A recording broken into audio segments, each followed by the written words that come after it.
Sunday afternoon in Arizona for baseball. As I'm Kent French back with you, and both the A's and the Angels coming off disappointing 2016s, hoping to rebound here in the upcoming season, but so is many teams in the AL West. But before we look forward, let's look back and see how the AL West looked at the end of 2016. It was the Texas Rangers finishing 9 games up on the Seattle Mariners and 11 games on the Houston Astros. Many teams, as I mentioned, making some additions, but we start with Texas. They have some subtractions. They lost Mitch Moreland, Ian Desmond, and Carlos Beltran, but still have the best 1-2 punch in their starting rotation with Cole Hamels and, of course, Yu Darvish. When you look at the Houston Astros, they added Carlos Beltran and Josh Reddick to a lineup that already includes 2 great young stars in Carlos Correa and Jose Altuve, but the big question mark in Houston, can Dallas Keuchel return to his form of 2015 when he was a Cy Young Award winner? Seattle Mariners certainly very busy during the offseason. They picked up Gene Segura from Arizona, Jarrett Dyson from Kansas City, and Drew Smyly from Tampa Bay. But the big question in Seattle is Felix Hernandez. Can he stay healthy and effective? He's reportedly added 17 pounds of muscle during the offseason. And when you look at the Oakland Athletics, the opponent here this afternoon, they added Rajai Davis to pair with Chris Davis for Big Thunder and Lightning in the outfield. They have a solid veteran bullpen, but will the starters get them deep into games? They need Sonny Gray to return to form, either to keep the A's in the division mix or be a big trade chip at the deadline. They're leaving space for young players to make an impact this season. We'll see if that does happen. But now, let's take a look at the Angels starting lineup this afternoon. Get kicked off with Andrelton Simmons. He'll lead it off and be the DH. Ben Revere, who had an RBI single yesterday, will play center field. Cliff Pennington will make his debut at second base. Luis Valbuena, who went 0 for 2 with a walk yesterday, he will play third. Jeffrey Marte gets to start at first base. Martin Maldonado will make his debut at catcher. Eric Young Jr. will play left. Ramon Flores, right field. And Nolan Fontana will get the start at shortstop. Now for the call of today's game, here's Terry Smith and Jose Mota. Ready for baseball shortly. And as we get set for the start of today's game, the dimensions here at Ho-Ho-Com Park, it's 340 down the lines, 411 to dead center, and the power alleys go 385. The umpires today calling balls and strikes. We'll have Jim Wolf, and we'll have a 4-man crew today. So along the bases, the umpires will be rotating during the course of the game. Dale Scott, Garrett Patterson, and also Robert Ortiz. Jose Mota, Angels had to feel pretty good about the start of the Cactus League yesterday. Angels coming away with a 2-0 shutout victory, and check the Milwaukee Brewers are only 4 hits yesterday. Got to be pretty happy about that. And certainly Mike Socha reacted to that after the game, knowing that you spent so much time early in spring training about making sure guys have their feet under them, and you're converting outs into what they are supposed to be, outs. And I think overall the Angels now that the execution was wonderful, pitching was good. I mean, it was all pretty much also as we condensed the game, how the pace of the pitchers, Terry, was so crucial in having guys on their toes, anticipating some contact, both from the outfield and in the infield. And, you know, there's not a whole lot of games in spring training where you're going to see a lot of low scoring, but for sure yesterday you welcome them anytime. So on the mound for the Oakland A's is a young right-hander. His name is Daniel Gossett. Originally, we thought we were going to see Kendall Graveman face the Angels today, at least as the A's starter. They have made a little change as far as that is concerned, and thus it'll be Daniel Gossett who will get the start. He's a highly thought-of pitching prospect in the A's organization. Doesn't really figure to be with them when the season begins, but certainly on their radar screen. He was in A-ball, AA, and AAA a year ago, 6'2". 24-year-old right-hander who had a 10-6 record a year ago in the minors and an earned run average of 2.69. Around the infield for Oakland today, they look like this. At first base, Yonder Alonso. The second baseman will be Jed Lowry. third baseman Trevor Plouffe. He used to be with the Minnesota Twins. The shortstop, Jose was talking about young Franklin Barreto, very highly thought of prospect, probably the best prospect in the A's organization. He plays at short, and in the outfield for Oakland, Chris Davis will be in left. They will have the veteran Alejandro De Aza trying to make a spot on their opening day roster in center, Mark Canha in right. So we're ready for baseball as Gossett gets the sign. He is ready to come in, and here's the first pitch on Andrelton Simmons. It's a little bit low. We're underway, and the count is 1 ball, no strikes. The excitement at the game time feels as refreshing and delicious as Stella Rosa wines. Time to celebrate. Find Stella Rosa wines at Angel Stadium and your favorite retailer. And the next delivery, that's on the outside corner, and that is a called strike, and the count even. It's 1-1. Our game time temperature 61 degrees, and first pitch today at 1:06 local time. That first pitch there, as he saw it in the dirt, I think Mr. Gossett's a little amped up. And here's a little soft pop into shallow right field. The second baseman Lowry goes back to make the grab on that one, a few feet back on the outfield grass, and that will be out number 1. So 1 gone, and here's Ben Revere getting ready to bat for the Angels. Revere was in the starting lineup for the Angels in yesterday's ball game in left field, and today he's in the starting lineup for the Angels in center. Left-handed batter. Gossett working pretty much from the stretch, and the first pitch on Revere, he takes it a little bit wide for ball. The count's 1 ball, no strikes. Cliff Pennington waiting on deck. He did not see action in yesterday's game, and the next delivery, that's taken, and it's in there for a strike. And the count even. It's now 1 ball and 1 strike. Well, somebody like Revere will put this A's defense to the test immediately with the threat of the bunt. We saw first baseman Alonso creeping in. Also, third baseman Plouffe being challenged. There's a liner foul over by the Angels dugout on the third base side. Hey, there's a spring training swing right there. Gotta love that. Yep.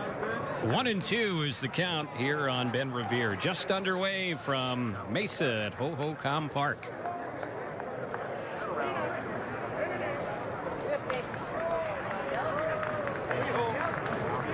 Revere tapping the plate with his bat as Gossett looks in for the sign. Here's the next delivery, and this is a chopper by the mound out to short, fielded there by Barreto. Throw a little bit low, but handled by Alonso, and that'll be the second out. So 2 up, 2 away.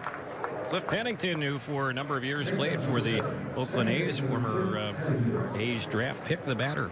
There's one thing young shortstops and middle infielders will find out quickly by playing at the big league level is you see a lot of those errors in the minor leagues at 35, 40, 45 errors.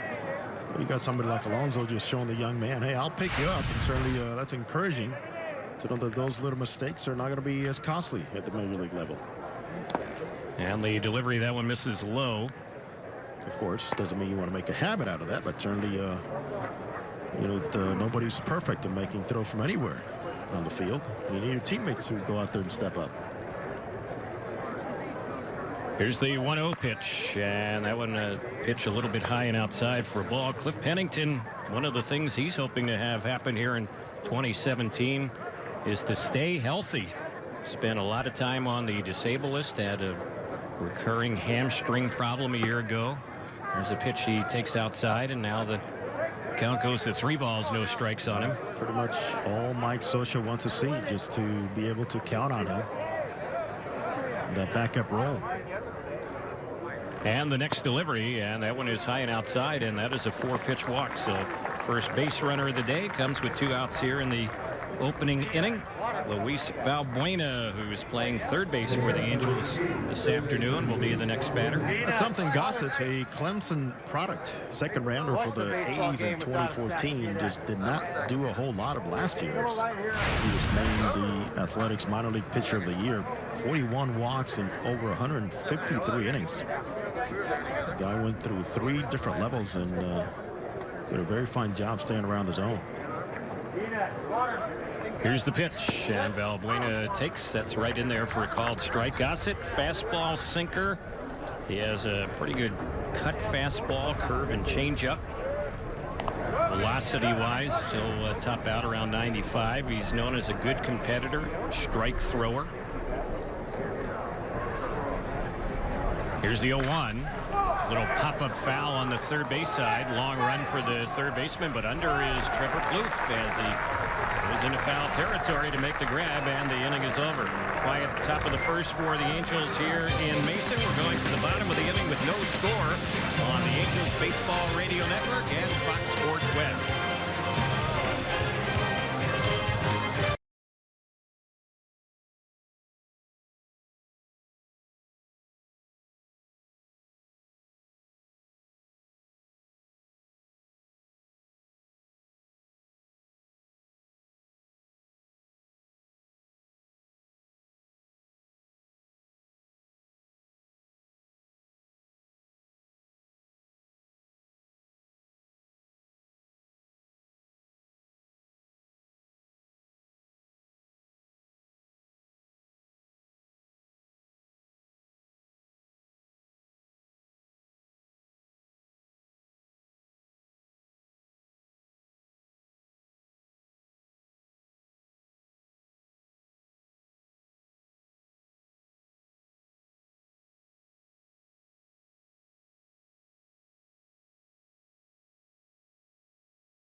Bottom of the first inning, and Angels newcomer Bud Norris getting the start today.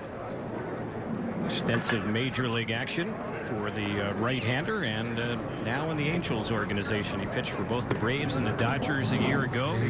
He's been with the Astros, Orioles, Padres, and the Braves and Dodgers, as I mentioned, and he's with the Angels on a minor league deal, Jose, trying to find a spot somewhere on the Angels pitching staff. Very happy to be with the Angels organization right now, as you mentioned, in a minor league deal. A lot to prove, and certainly he is quite happy as the results he's been getting in his bullpen sessions, live batting practice, velocity in the mid-90s, and he's got his cutter back, which is very encouraging for him.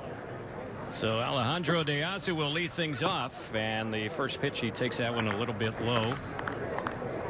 De Aza was with the Mets last season, hit only .205, and signed with the Oakland A's now, trying to win a spot on their roster. Here's the next delivery, and he fouls that one back, the left-handed batter. So the count even, it's 1 ball and 1 strike.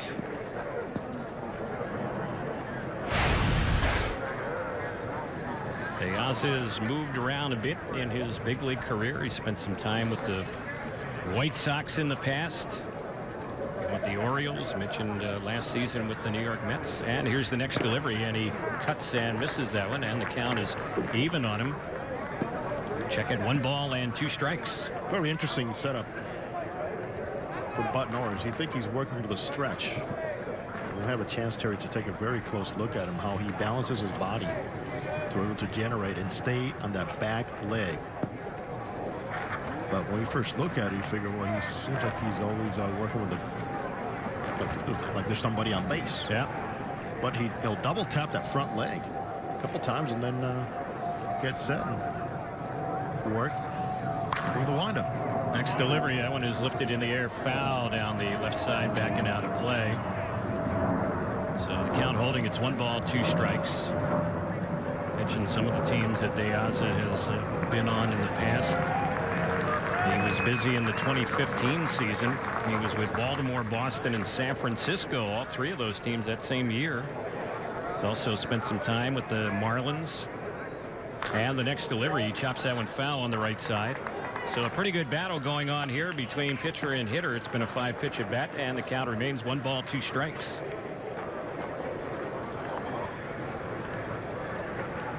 Waiting on deck for the Oakland A's is Mark Canha. They have a few of their regulars in here today. They played the Cubs yesterday and lost the game to the Cubs in their spring training opener. Here's the pitch, and boy, that didn't miss by much. That's a pretty good pitch right there. Good zip, great movement. And remember, Angels' new catcher Carlos Maldonado is among the best in framing and presenting pitches to the umpires. Jim Wolf, who's calling balls and strikes, he's one of the better ball and strike umpires. So it's a 2-2 delivery, and that one bounces by everybody. And did it get a piece of the foot of Diaz? It looks like it did. Bounced in and hit him.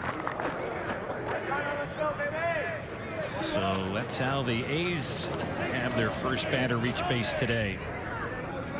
And Mark Canha will be the next hitter. Something the A's will welcome from Diaz, who's a guy that could be very valuable for you off the bench. Get some deep at bats. He already got 7 pitches out of Bud Norris. Angels manager Mike Scioscia and pitching coach Charles Nagy have a plan with Norris and decent starters first time around to go around 2 innings for 30 to 35 pitches. So Diaz is on, and here's the first pitch on Canha. He cuts and misses that one for strike 1. Diaz in the past has been a pretty good base stealer, although not in recent years. Canha, who's batting for Oakland, is a guy who's trying to stay healthy this year. He missed most of last season after he had hip surgery. He played in only 16 games last year for the Oakland A's. Here's the next pitch, and that's a ball snap throw to first, and just diving back to the bag goes Diaz. Get used to that from Martin Maldonado. Loves to throw behind the runners. He's one of the strongest throwing arms in baseball. A true asset to this ball club, combined with Carlos Perez. And pitchers are raving about both of them, their abilities to catch and call games. So Carlos Perez throw out a couple of would-be base stealers yesterday in the opener against Milwaukee. There's a check swing, and on the appeal, they say that Canha was holding. I want to remind you the top of the first inning, last half inning, was brought to you by Rennick Subaru. For Subaru, think Rennick first. R-E-N-I-C-K, Subaru.com.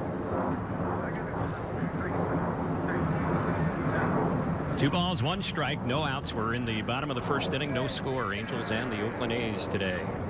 Here's the next pitch, and that's low and outside. So Norris here struggling a little bit with his command. He's hit a batter, now falling behind 3-1. Seems like he's battling himself out there in terms of getting into a rhythm.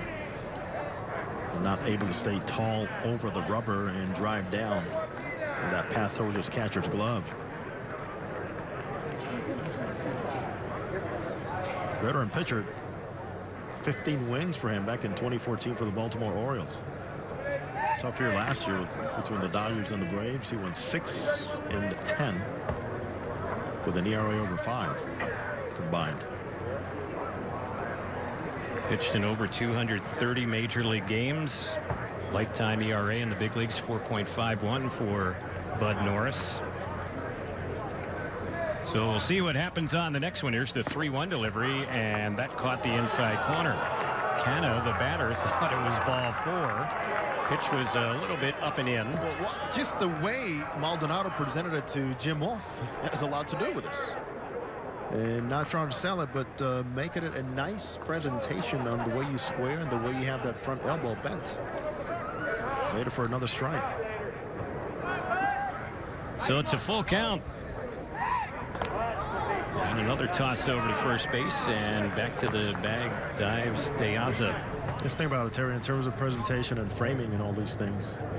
Jonathan Lucroy is considered the best, the top in baseball, and of course he was a teammate of Maldonado over with Milwaukee. Lucroy now the Texas Rangers catcher. In a pickoff toss over to first base, so Norris very aware of De Asa, that base runner, and thinking maybe on a 3-2 he'll be on the move.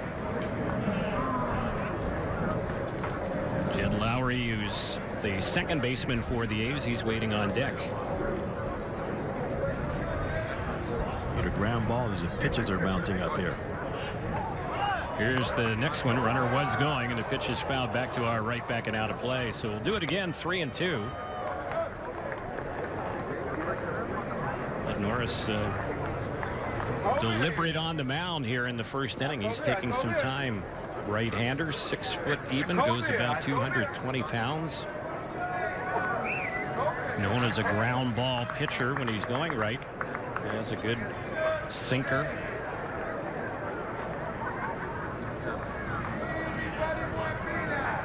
Infield is back at double play depth. We'll see what happens on another payoff pitch. And there goes the runner. This one is popped in the air. Foul on the first base side. Marte is going to run out of room. That one's back behind the A's dugout and out of play. So already 14 pitches thrown here by Bud Norris. And he's yet to get anybody out. He's halfway there at this point. 7 pitches to Diaz, and now 7 more here to Mark Cannon.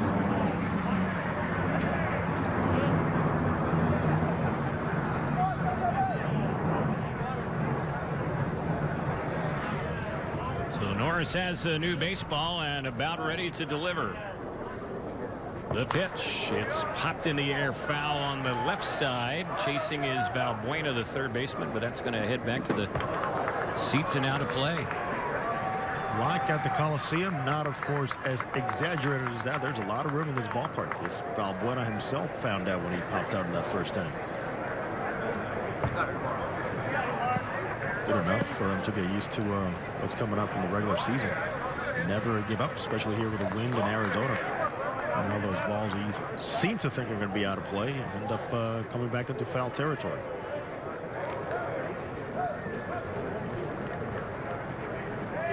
Angels outfielders are playing it straight away. That infield remains back, and again a toss over to first base, and diving back to the bag goes De Asa. That's one thing for Norris last year. One of his weaknesses, he allowed 12 stolen bases in 13 attempts. And we've seen manager Mark Melvin mix things up.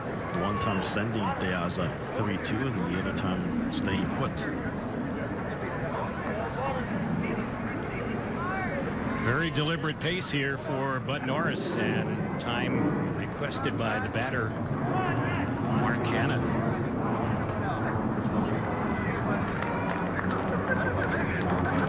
Now he's back set in the batter's box as Norris is looking in for the sign, and before we'll see a pitch, the Angels catcher Martin Maldonado goes out. So a lot of things to be found out about the guy on the mound when you never had him in game situations. Game speed, decision time, pitch selection, what's working, what's not. Still, first outing of the spring. There's something that perhaps Norris would like to implement, work on, or something that even he's not ready to throw this early. Well, one thing, infielders want the baseball right here. So here's another 3-2. The runner goes, and it just missed outside, ball 4. After all of that, a walk. And Bud Norris has been his own worst enemy here to start off this ball game, hitting the leadoff man, walking the number 2 hitter. 2 on base, nobody out, and Jed Lowry the next batter.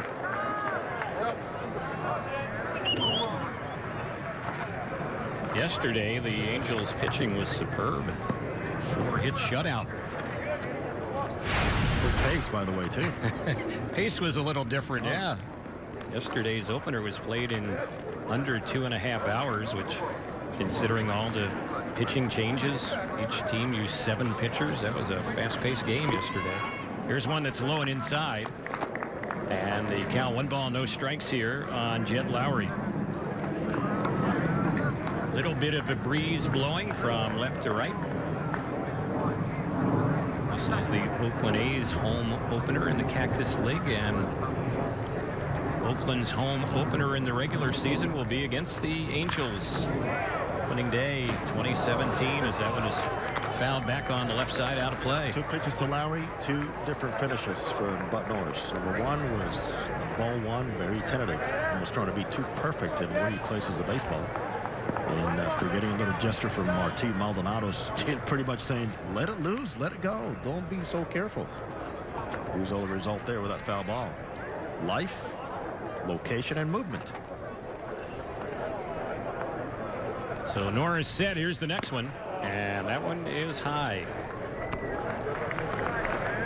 Yeah, you kind of get the feeling here in the first inning he's just picking a little bit too much. It looks like it. I'm trying to outspeed there, maybe to get him back on track, but you can see there was not a good enough follow through to finish up on that changeup.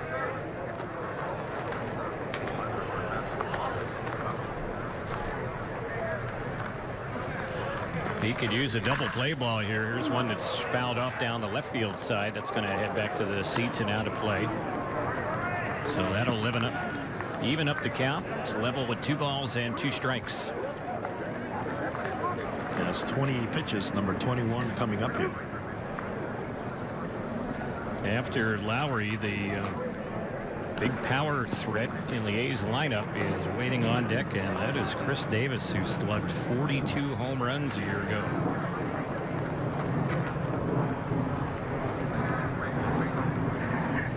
Norris ready, the 2-2. Just a little bit inside. Tried to work that corner. Missed. And he's had another 3-ball count.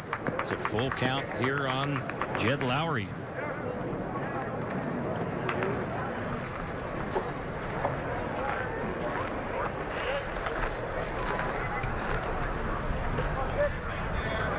We'll see what gives on the next one as Norris checks second. He delivers the 3-2. It's chopped on the right side. This looks like a double play. Second one, relay to first. A double play. So that will take some pressure off of Bud Norris here in the first inning. He got just what he wanted right there. Easy double play ball on the play. Deaza moves to third, 2 outs, and Chris Davis the hitter. That movement much needed. He found it by trying less to be fine and just trusting that whenever he releases the ball right in front of him with a good follow through, he's going to get the results. And that was a big out. Pitcher's best friend. 2 for 1.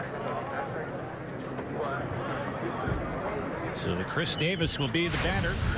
Davis, Cal State Fullerton. Say it again. There you go. He's a Titan. You like Titans, I know that. He's from Lakewood.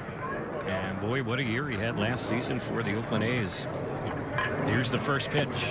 And that's taken for a called strike. He quieted a few people who did not think he was going to match up those numbers that he put up playing half of the games in Milwaukee. And he not only matched them up, he surpassed them. Terrific year. And he was a streaky hitter last season. He had a stretch last year, a 14-game span. He hit 9 home runs. That was in May of last year as he took a big cut at that one and misses it. And Norris jumping in front of a hitter here in the inning, and he has him down 0-2. Chris Davis will strike out. 166 strikeouts last year. In fact, he had more strikeouts than hits, but he hit a lot of home runs. Here's the 0-2, and he got him.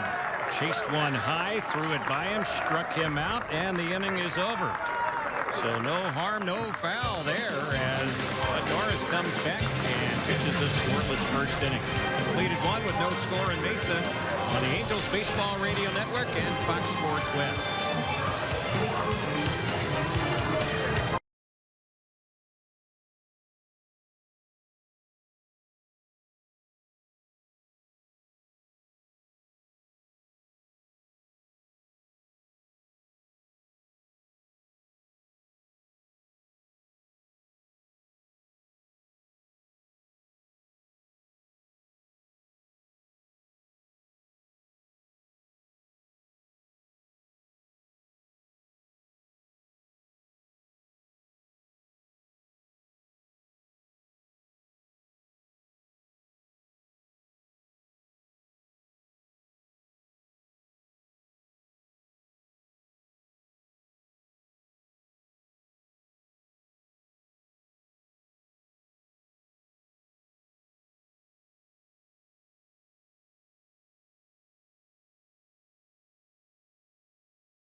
This copyrighted broadcast presented by authority of the Angels may not be reproduced or retransmitted in any form. The accounts and descriptions of this game may not be disseminated without the express written consent of Angels baseball.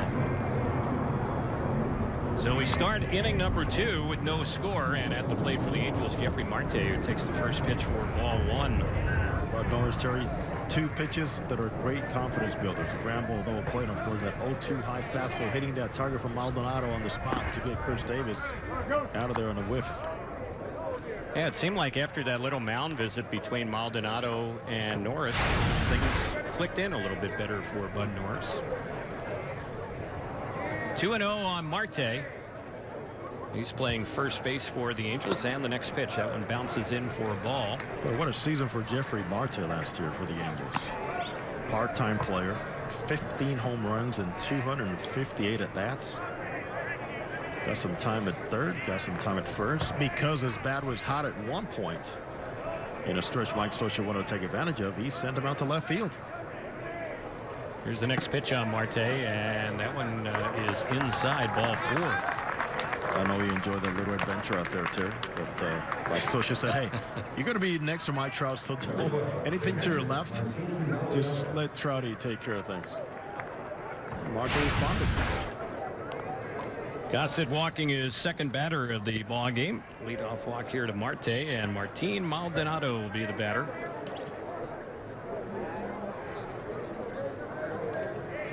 Infield is playing it backed up.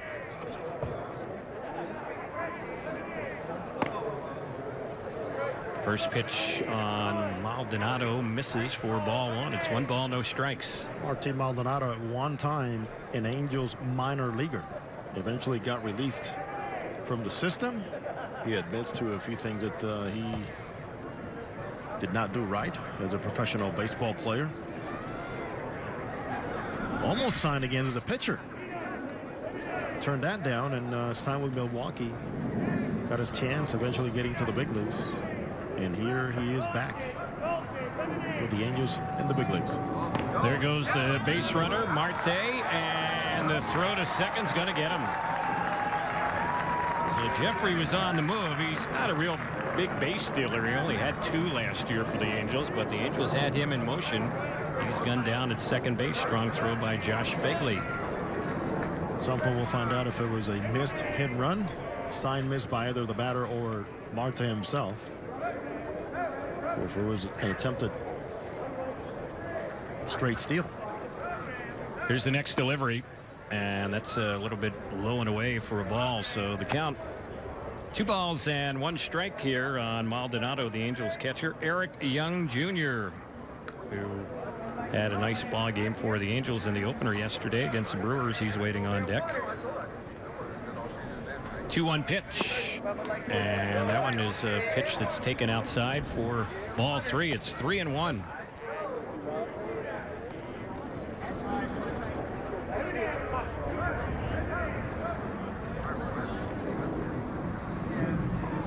Angels red tops and green pansies and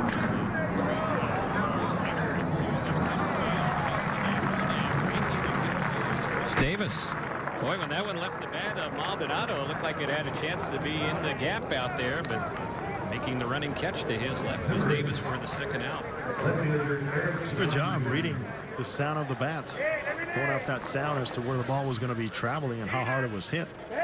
Davis did a good job positioning his body and laterally finding the right angle to find that ball right into that glove in the gap. So here's Eric Young Jr. He had the only extra base hit in yesterday's opener. Weren't a whole lot of hits to begin with, only 9 in that game between the 2 teams, and he had a double in the action yesterday. Takes the first pitch for a strike here, 0-1. He is himself vying for a bench spot. He's got the speed, we know that. Trying to find consistency in making contact, hitting the ball on the ground, and staying healthy. The 1 pitch was missed. It's no balls and 2 strikes on Eric Young Jr. He was in center field yesterday, left field today, and he takes that one outside, 1-2.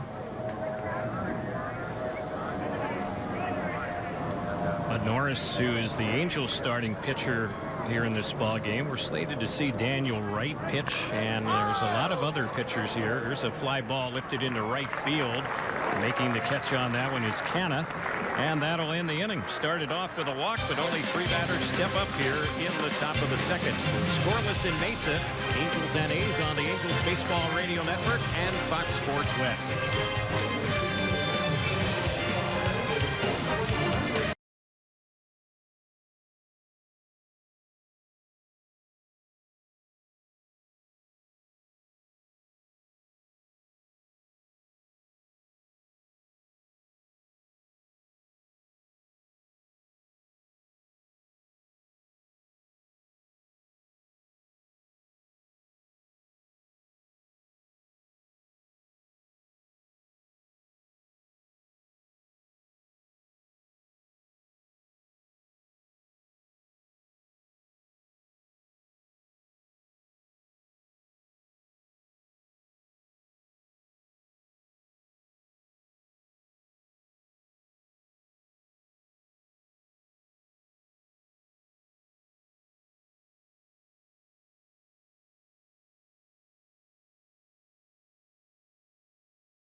Bottom of the second, Bud Norris still on the hill for the Angels. Trevor Plouffe will be the first batter he faces, and the first delivery. It's taken for a strike to count 0-1.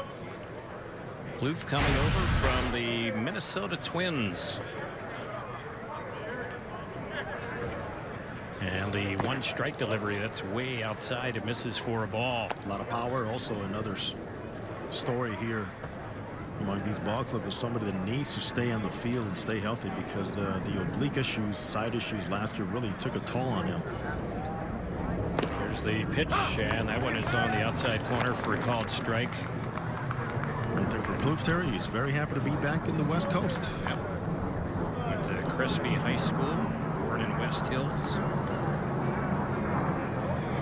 First round pick of the Minnesota Twins, now with Oakland, and he takes that one low. It bounced in, the count level. It's 2 balls and 2 strikes. The A's signed him to a 1-year deal, so kind of will see how things go from an Oakland standpoint with Plouffe. He'll be a free agent at the end of the year. And the 2-2. A little bit low. And the count runs full. 3 balls and 2 strikes. Norris with a lot of 3-ball counts here. This is only the 5th batter he's faced so far today. It's 25 pitches in the very first inning. So here's the payoff, and staying alive was Plouffe as he fouls that one straight back to the screen. Oakland A's were in the cellar last year in the American League West. Just a record of 69 and 93. Back-to-back losing seasons. 93 losses last year, 94 the year before in 2015.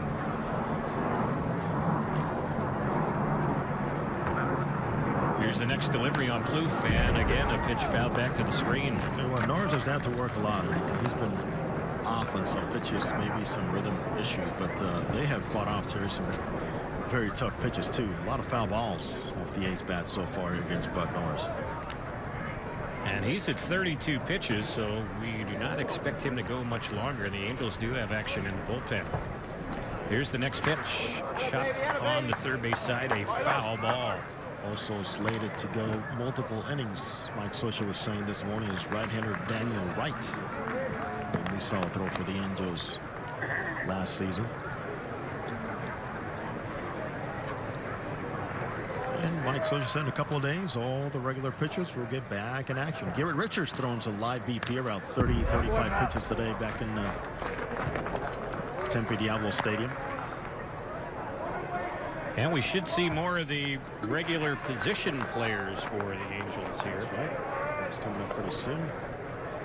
Mike Scioscia giving them a little more time to get ready, considering the 5 extra games that are being played here this spring due to the WBC and preparations for it.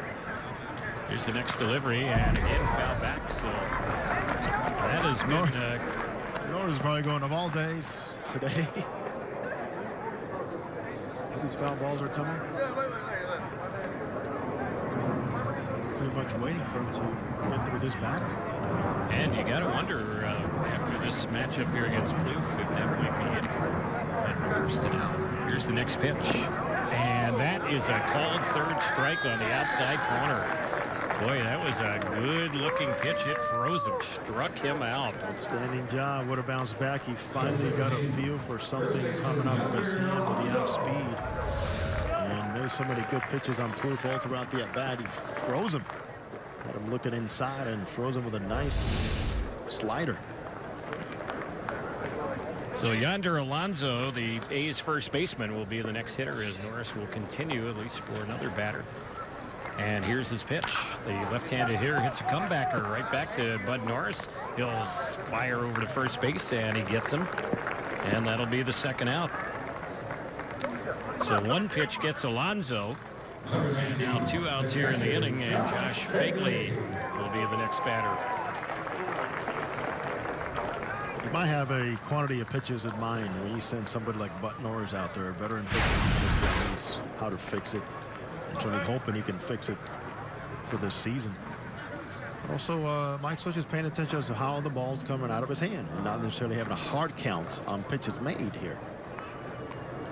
Here's the first one, and that's in there on Fagley. Mike Scioscia, the former catcher Terry, we know very well. He'll say it to the media clearly. The conference builder. I want to leave him out there. I saw him get out of the first inning. Give him another chance here. Even if I have to extend him a little bit too.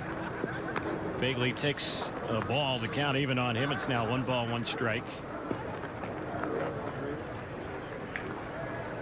Josh Fagley, the backup catcher last season for the A's. Stephen Vogt not in their lineup today. There's one that's high, and it's 2 balls and a strike. Fagley was only in 26 ball games a year ago.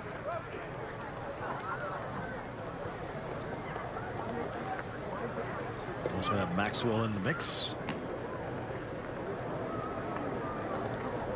And the pitch, that's a good breaking ball. It's cut on and missed. So a couple of strikes now on Josh Fagley. They have also a third rounder who's very impressive in camp, Sean Murphy, a kid who was a walk-on at Wright State University. And there's a lot of talk about Sean Murphy and his throwing arm here in camp for the A's. Here's the 2-2. Hit sharply right to short at Fontana. His throw low, and it skips by Marte. And then a relay back to first base as Maldonado, the catcher, was backing up, and they almost got Fagley rounding the base, but he gets back. But it figures to be an error all the way on Fontana. That should have been the end of the inning, and now we do see Mike Scioscia coming out to the mound. So we will be having a pitching change here in Mesa. So a break in the action, a pitching change. When we get back, we'll tell you who's coming in to take over for Bud Norris.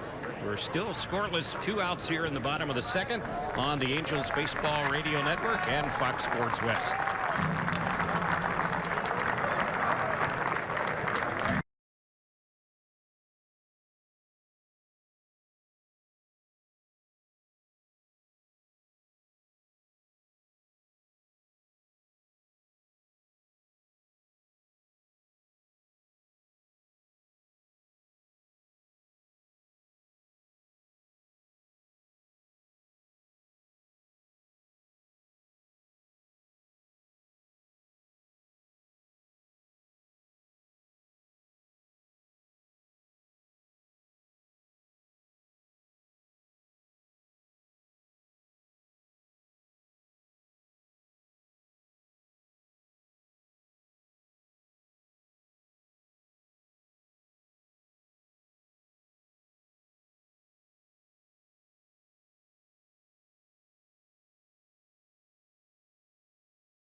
New pitcher for the Angels is lefty Greg Mahle.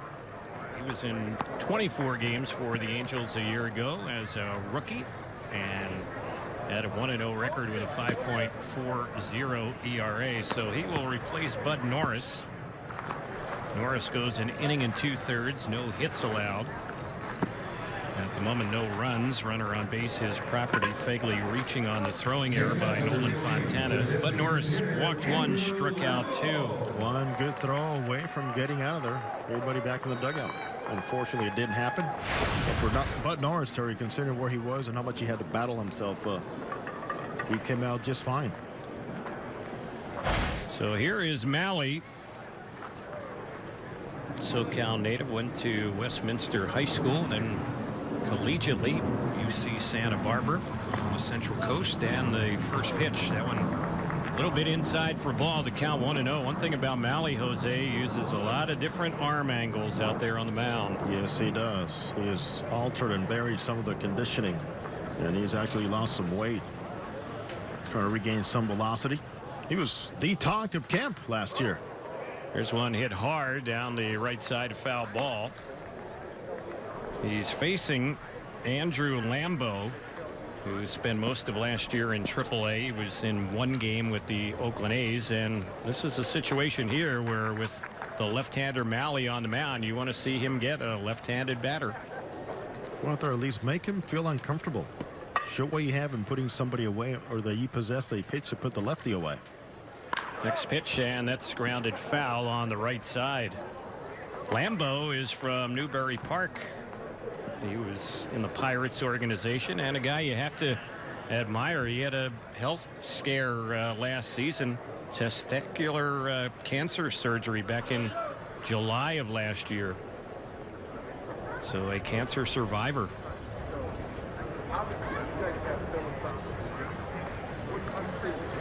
Here's the pitch, and that one is a little bit low and outside.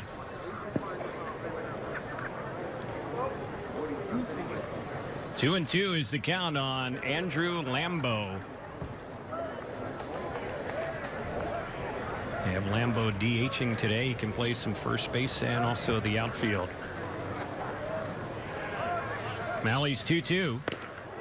And he got him looking. Delayed call by the home plate umpire, Jim Wolf. Struck him out. And that's how the inning will end. We have completed two here in Mesa. There's no score. Angels and the A's on the Angels Baseball Radio Network and Fox Sports West.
Top of the third we go here in Mesa with no score. Angels and the Oakland A's. Fans join the Angels April 7th and 8th for the opening weekend at the Big A. The Angels will be hosting the Seattle Mariners. Fans in attendance will receive a wall calendar courtesy of U.S. Bank while supplies last. For more info, visit angels.com/promotions. Cesar Valdez, the new pitcher for Oakland, at the plate for the Angels is Ramon Flores, and the first delivery, that one misses for a ball to count 1 ball, no strikes. Valdez taking over for Daniel Gossett, who went the first 2 innings. There's a pitch taken for a strike. Count now 1-1 on Flores.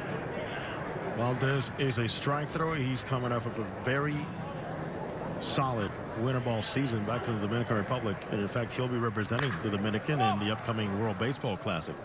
And here's a pop-up into shallow left center. The shortstop is back. That's the youngster Franklin Barreto to make the catch on that one, and that'll be the first out. Nolan Fontana will be the next batter. Sorry, 1.7 A's were supposed to represent their particular countries, and that has changed. That has changed a lot. The latest, Sonny Gray will not be pitching for Team USA. Chris Davis pulled out of Team Mexico. Liam Hendricks pulled out of Team Australia. The pitch inside on Fontana. And from we understand from Sonny Gray, who was the latest one, was a matter of insurance coverage. Gray missed a lot of time last year because of injury issues. Only 22 starts last year. There's a pitch that is outside, ball 2 on Nolan Fontana. So that happened the last World Baseball Classic when Albert Pujols wanted to participate for the Dominican Republic, and for the same reasons, insurance coverage did not allow him to take part in it. Fontana takes another one, and Valdez has fallen behind on him. It's 3-0. And the 3-0 delivery, that one is inside. That's a 4-pitch walk. Angels have a base runner. Jim Wolf, anything close today, they're going to have to earn it out on the mound. You mentioned very respected what he does behind the plate, calling balls and strikes. Third walk already picked up by the Angels in this game. So Fontana is on. Simmons, who is leading off and DHing for the Angels. They want to have him get some at-bats today. He is stepping up to the plate. Scoreless game. We've yet to have a hit in this game. Things have been kind of quiet. Base runners either getting on with walks. We've had a hit batter. We've had a batter reach on an error, but no hits for either side. And the pitch, that's a little bit low and away. Cesar Valdez was in the minors last year. He has pitched briefly in the big leagues. He was in the Astros organization last year. He's also pitched a few years in Mexico. He was with the Arizona Diamondbacks back in 2010. Just a brief time with the D-backs. And he's been playing professionally since 2005. But in all that time, he's logged only 9 major league games. He's had to earn his way back to even big league camp after so many years. He was pitching Aguascalientes, Laguna, Tabasco, the Mexican League. Toss again over to first base. Back to the bag goes Fontana, 1-out base runner. Well, this is time in the big leagues that you were alluding to was back in 2010 with the Arizona Diamondbacks. When he pitched in those 9 games, ERA of 7.65.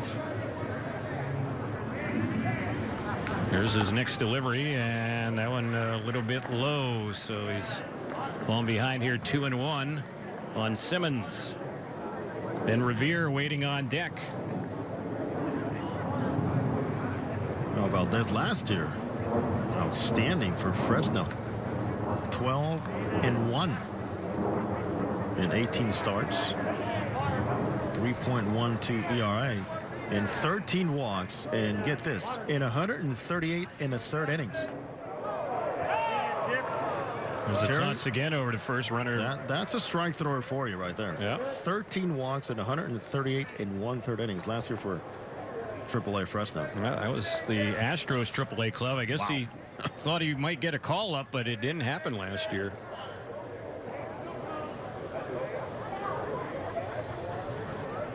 31 years old. And again, a toss, so he's paying close attention to the Angels base runner Nolan Fontana over there at first base with one out. Third inning, no score here from Mesa. It was cloudy earlier in the morning, but things have got a little nicer. Bright sunshine here in the valley right now. There goes the runner, and the pitch. It's chopped very softly on the left side, gobbled up by Plouffe. The third baseman's throw will get Simmons. Moving up to second base will be Fontana. It's a second out in the inning, and we'll see what Ben Revere can do. Well, Mike Scioscia implementing some plays for Anderson Simmons, getting him ready for Team Netherlands. Simmons will be leaving on Tuesday, leaving for Korea to take on first round World Baseball Classic action. And Mike Scioscia says he needs the at-bats too. Yesterday, Simmons as a shortstop. Today as a designated hitter leading off. So let's see what Revere can do. He grounded out to short his first time up.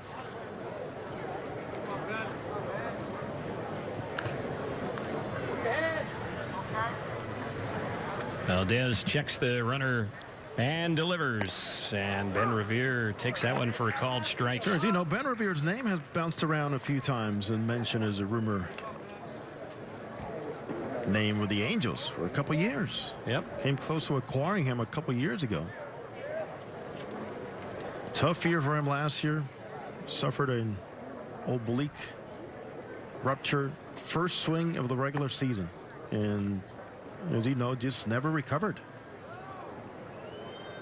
Hit only .217 last year. He's a lot better hitter than that, and certainly his career average would tell that story. He's a .285 career hitter, and he's a guy who just 3 years ago, 2014 season, he led the National League in hits. So this is a guy who can swing the bat. He can run too. Not going to hurt you from a power standpoint. And there he waves and misses. That was a good off-speed pitch. Had him fooled. 1-2 the count. Ben Revere has played in nearly 750 major league games, and he's had a total of 6 home runs. So the high of he might get one every 100+ games. Well, the high of any season it's been 2. Yeah. But with that said, he can get hits, and he's done that in the past. Just not a guy that's going to hit the ball out of the ballpark. He has had as many as 40 stolen bases in a season. He's got 49 one season, 34, 22, 24, 31. Next delivery, grounds that one sharply. That's a fair ball over the first base bag. That'll easily score Fontana. Revere headed to second. He will coast in there with a 2-out RBI double. Angels on the scoreboard first. It's 1-0. So the very first hit today drives in a run. Ben Revere coming through for the Angels. He does a great job staying on the baseball. Norman Valdez has been throwing pretty much everything out there that he has, from the split finger, the sinker, the changeup, slider. And Revere, a good opposite field hitter. A little late in his first at bat, but it's always better to be a little late this spring because he can catch up with the off speed eventually. So here is Cliff Pennington. Another hit could mean another run. We'll see what happens. He takes that one low. Let's pause for stations to identify themselves here on the Angels Baseball Radio Network.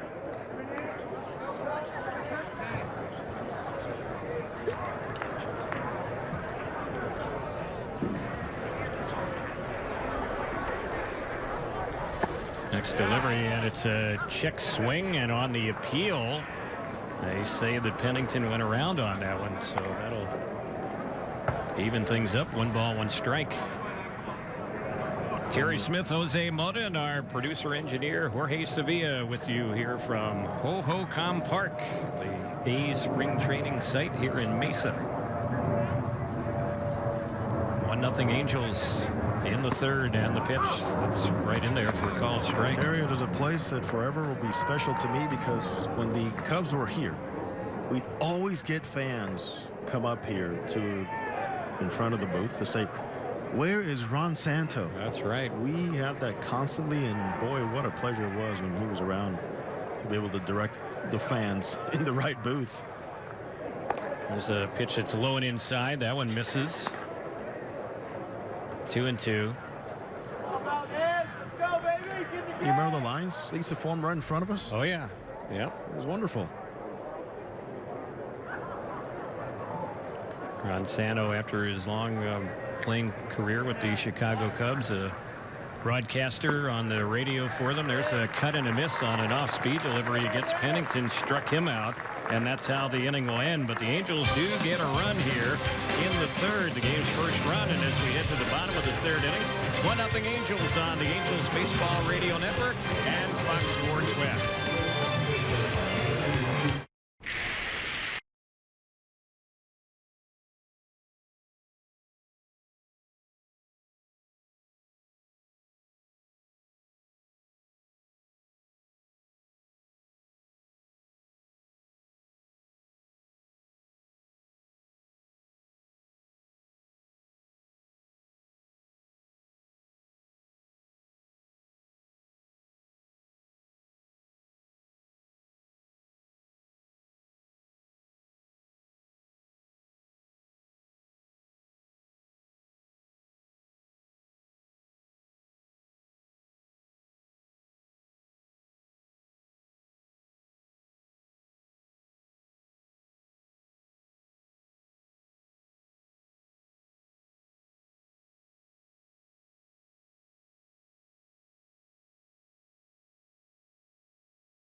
Bottom of the third inning.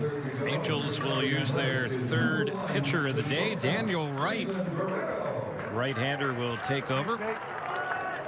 So Daniel Wright appear in some action for the Angels last season. 5 starts with the Angels. Also spent some time with the Cincinnati Reds before the Angels acquired him off the waiver wire last September. So he's ready for his first spring outing, and he'll face the young shortstop Franklin Barreto.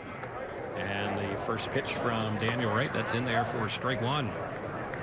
Right fastball, curveball, and changeup. And he has a good breaking ball. Here's the next pitch, and there's a cut and a miss at one right there. Franklin Barreto, 20 years old. He'll be 21 tomorrow. Acquired in the Josh Donaldson trade. Speed, power, and the A's will, he's playing shortstop today, but they want to take a long look at him at second base this spring. Takes that pitch for a ball. Barreto in Double-A and Triple-A last year hit .284, 11 homers, 53 runs batted in. Young Venezuelan, and the next pitch, he drills one right up the middle. That'll be a base hit. Low line drive single. That's the first Oakland hit of the day. And it'll bring up the leadoff man, De Aza. That's some good scouting right there by the A's. And Daniel Wright, who loves to spin baseball.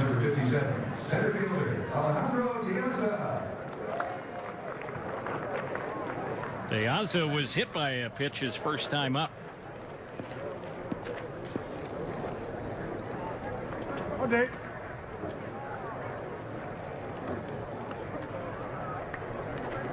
Barreto can run.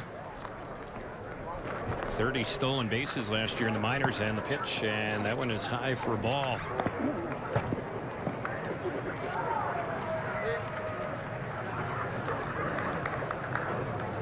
1 ball, no strikes to count. Angels third baseman Luis Valbuena is in a bit. There goes the runner. Pitches a ball. Throw to second and got him. Maldonado guns down Barreto. And boy, the Angel catchers here in the first couple of games of the Cactus League are gunning down would-be base stealers. Oh, yes, they are, and they're happy to show it and being pretty happy with being challenged too. Quick release, great feet setup. Some help at second base with a nice pick. Boy, that ball got there in time, and certainly his release is unbelievable. 2-6 on the caught stealing. Fontana, the shortstop, on the tag there. So the first out. There was a breaking ball way high and outside. 2-1 on De Aza. Angels third base coach Ron Renicky, former manager of Martin Maldonado.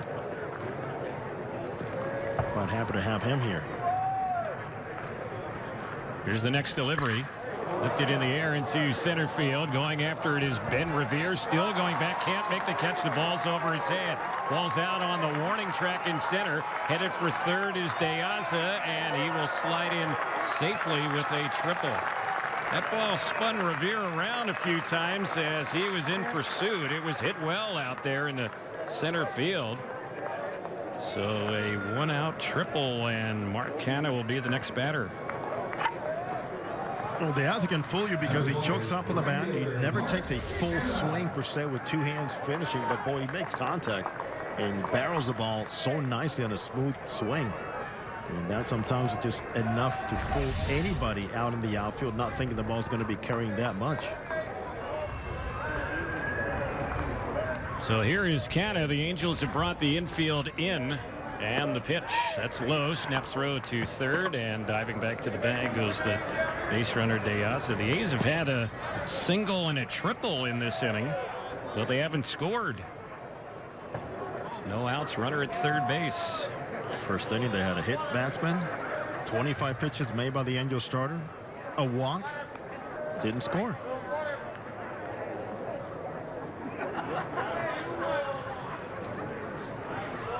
Here's the pitch, and that one is on the outside corner, called strike. Round the Cactus League today, Rangers and Royals playing. No score after an inning. Rockies and White Sox are 1-1 in the bottom of the fourth.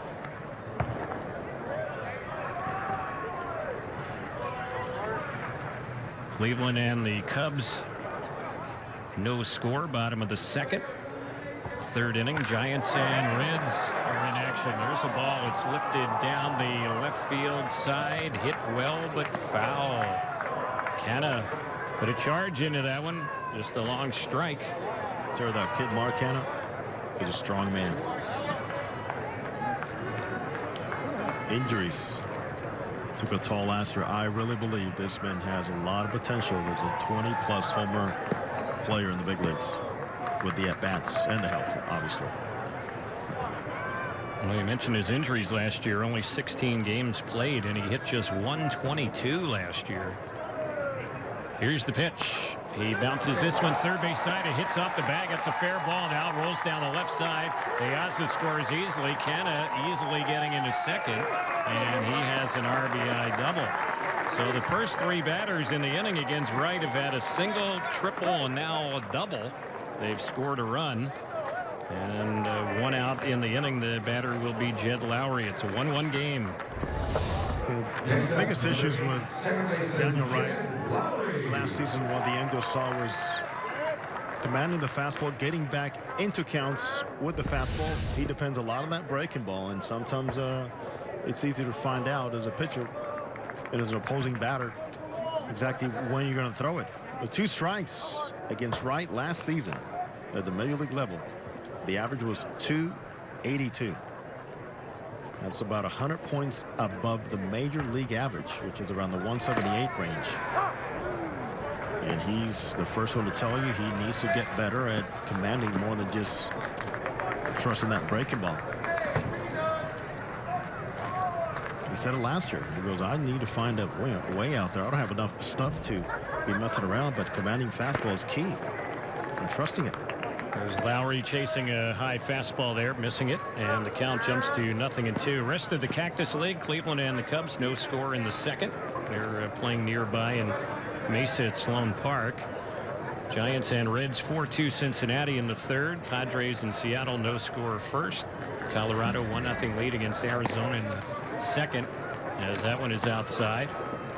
Grapefruit League, Astros and Braves 1-1 in the seventh. Tampa Bay a 7-3 lead against Boston. That is in the eighth. Cardinals up on Miami 7-4 in the seventh. Phillies lead Toronto 9-3. That's in the seventh inning.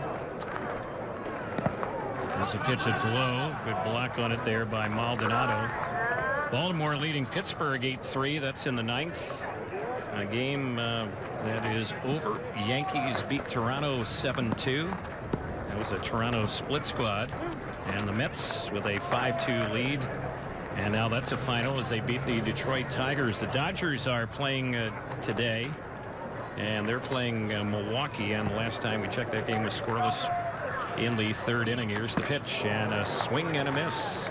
So down on strikes, off speed delivery gets Lowry. That's the second out in the inning. And Chris Davis will be the next batter. 1-1 the score here in the bottom of the third. Our good friend G-Man Choi out there with the Yankees now. That's right. Trying to win a reserve spot on that Yankee roster. G-Man Choi. Here's Chris Davis at the plate with 2 outs. Davis struck out his first time up and misses that one. Snap throw to second, and just diving back to the bag goes Canna. Boy, that ball was thrown on the first base side of the second base bag. If it was on the shortstop side of the second base bag, Canna would have been out by a mile. Done. Overextended that secondary, and Martín Maldonado just loving every opportunity to save his pitcher, to show off that arm. There's a breaking ball. It's popped in the air, foul on the first base side, backing out of play. So the count is 0-2 on Chris Davis.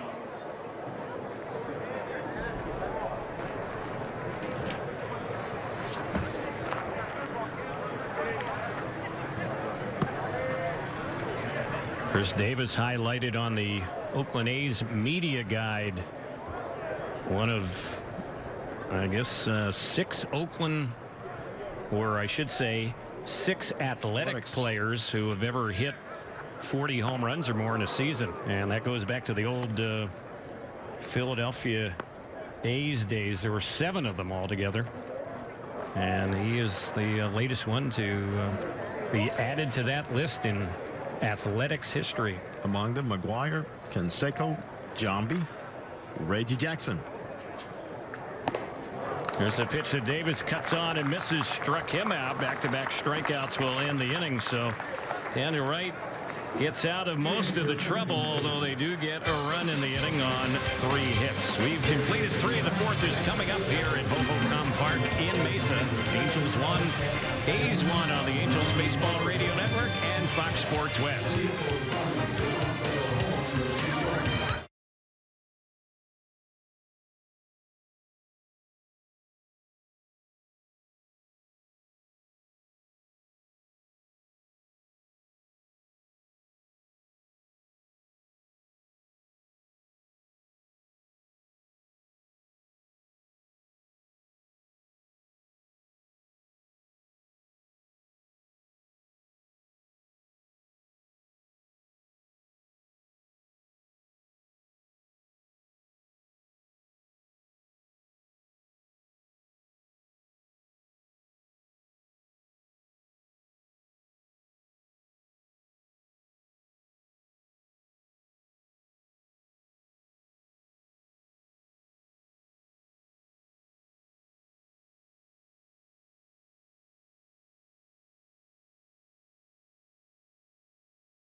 As we get ready to begin the top of the 4th inning, it's a 1-1 game. Angels and the Oakland A's. New pitcher coming into the game for Oakland, Paul Blackburn, as he replaces Cesar Valdez. Blackburn, the 3rd pitcher of the day for Oakland. Valdez, who worked last inning, gave up the run to the Angels. He allowed a hit, 1 run, walked a batter, struck out a batter. So Blackburn is a right-hander. He's ready to go. Luis Valbuena, left-handed batter at the plate, and the first pitch, that one's taken for a ball. The count, 1 ball, no strikes. Blackburn, part of the trade that sent third baseman outfielder Danny Valencia to the Seattle Mariners. Here's when it's bounced on the right side. Coming over is the shortstop, Barreto, to make the catch on the right side of second base on that one hopper, and he will throw out Valbuena for out number 1. Next up, number 19, first baseman Jeffrey Marte. So that'll go down as a 6-3 ground out. Marte will be the next batter. Jeffrey has a walk so far today, his first time up.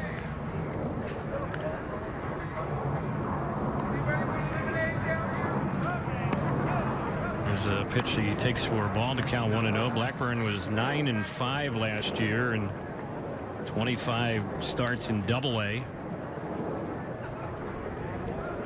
Pitcher who normally is going to be around the strike zone. Here's his next pitch. That's low and outside. He's bounced around a few times then, because he was also a Chicago Cub for part of last year. Part of their system.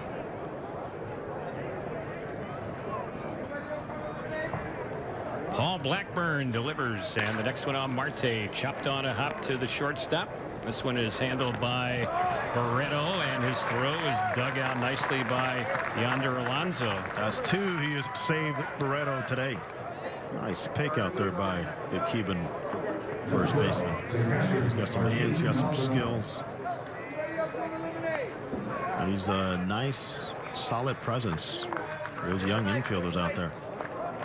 So here's Maldonado. Martin, second time up, lined out his first time up to the left fielder Chris Davis. Here's the pitch, and he shows signs of bunting, ends up taking that one for ball 1. Reports on Maldonado, even though he does not bring a reputable strong bat, but the ability to get on base. His on-base percentage last year above Major League average at .332. And the power potential. He had 8 home runs in part-time duty last year.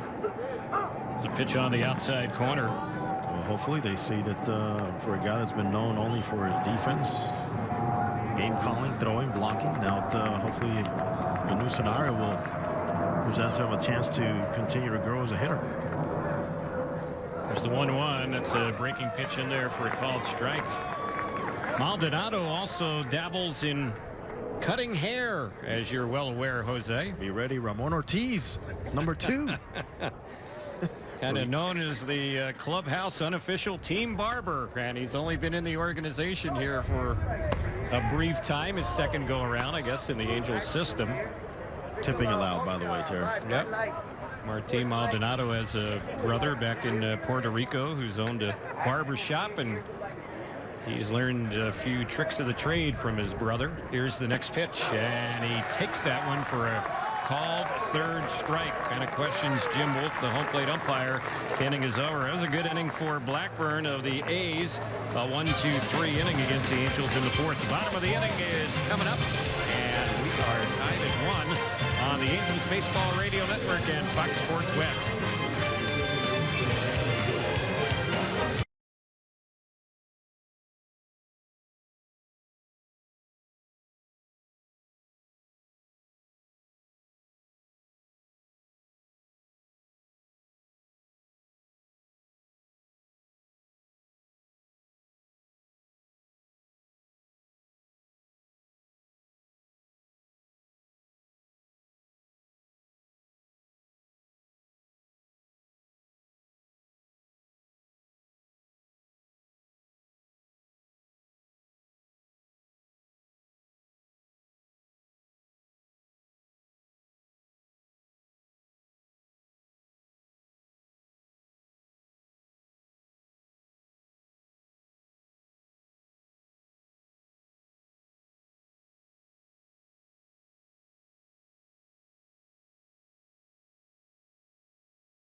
Daniel Wright ready to work as we start the bottom of the fourth inning with a 1-1 score, and the first pitch on Trevor Plouffe. He's taking it's in there for strike one. Plouffe was called out on strikes his first time up. Angels pitching already with 5 strikeouts in the first 3 innings today, and there's one that's foul ball. Got a little piece of the batter. Plouffe bounced out towards Valbuena, but a foul ball on the left side. No balls, 2 strikes.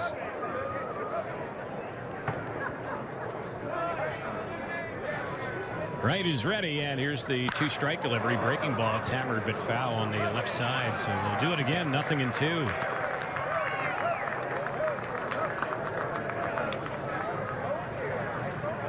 I hope he does go back to that fastball, as he did to finish off Chris Davis in the 3rd inning. 0-2 pitch, and he came in with one there. That's good. Gotta go out there and trust it.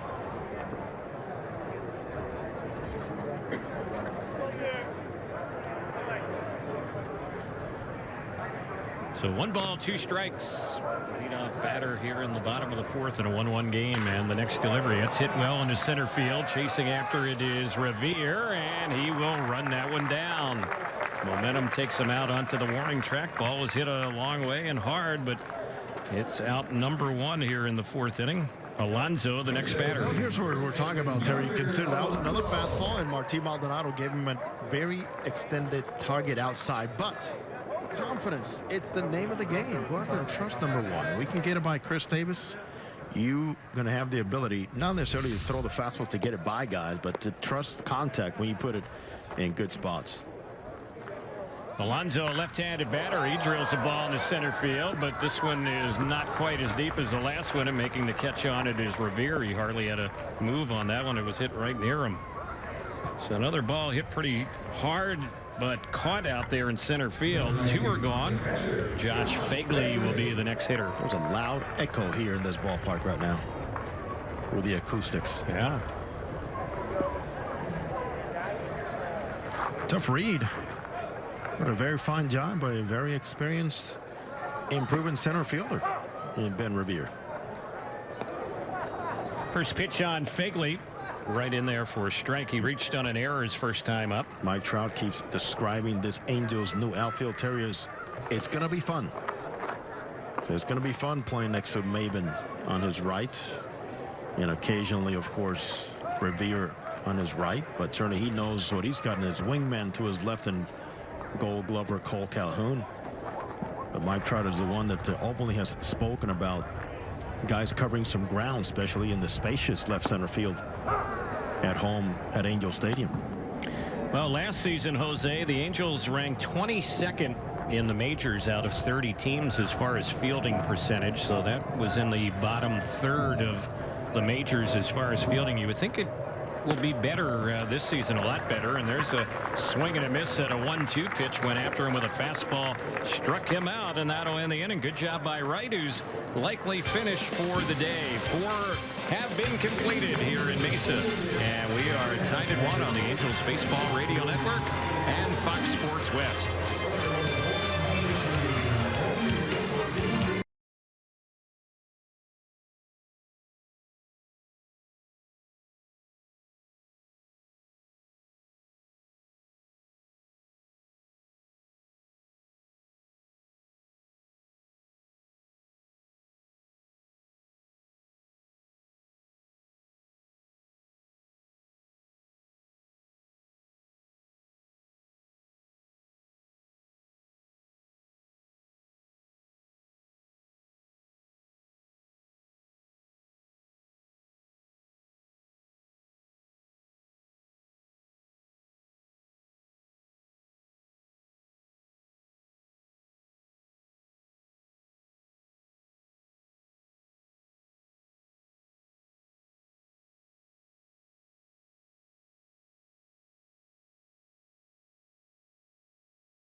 Fifth inning baseball here in Mesa, Arizona. Angels and the A's, a 1-1 game. And we have a couple of changes for Oakland. We'll get to those in just a moment. Eric Young is at the plate for the Angels, and he takes the first pitch from the right-hander Blackburn to miss for ball one. There's a new catcher in the game for Oakland, Ryan Lavarnway. And there's one that bounced in, ball two. It's 2 balls and no strikes. A new first baseman, Matt Olson. And those are the 2 Oakland changes here as we start the 5th inning. Here's the next delivery. Young takes, and that one is right in there for a called strike.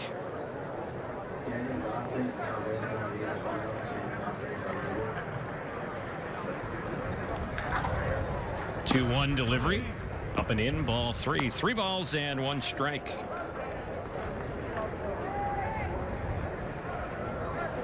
Blackburn came in last inning and had a 1-2-3 inning, couple ground outs and a strikeout against the Angels, but here he misses ball 4 on Young. That's a 5-pitch walk. Angels batters have had a few of those today. 4 walks already in the game. And the leadoff man is on, and we'll see what Ramon Flores can do. He's the next batter. Left-handed hitter who popped out the short his first time up.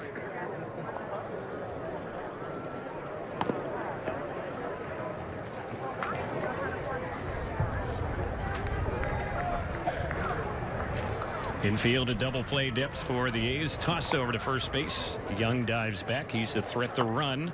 Saw him on the move in yesterday's opener. Led the National League in stolen bases just a few years back, and he gets a good lead and great feel for that first step driving down. Pitch on Flores, and that one is right in there for a strike. The Angels signed him as a free agent back in November.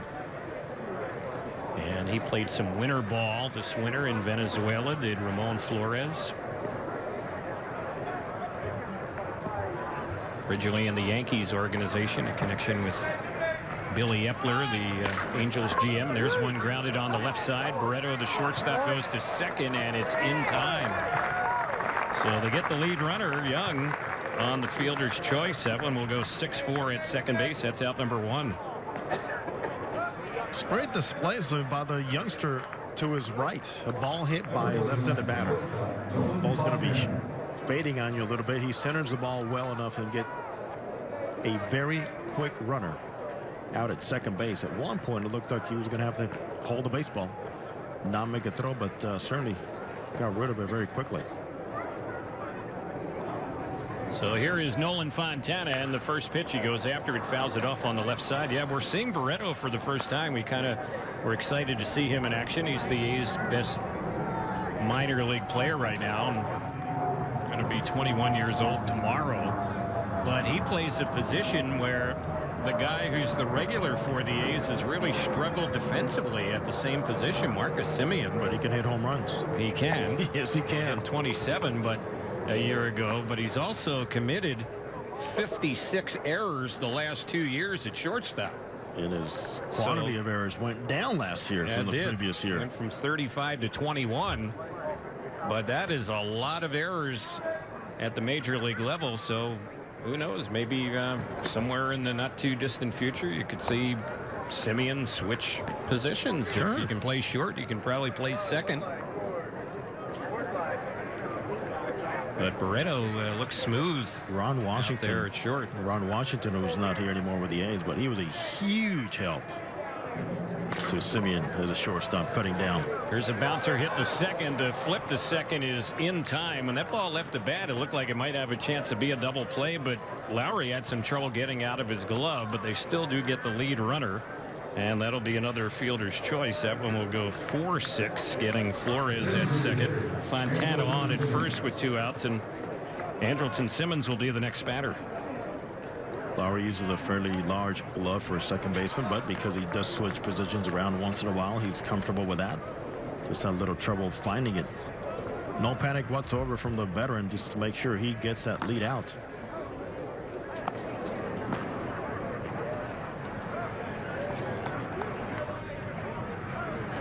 So here is Simmons.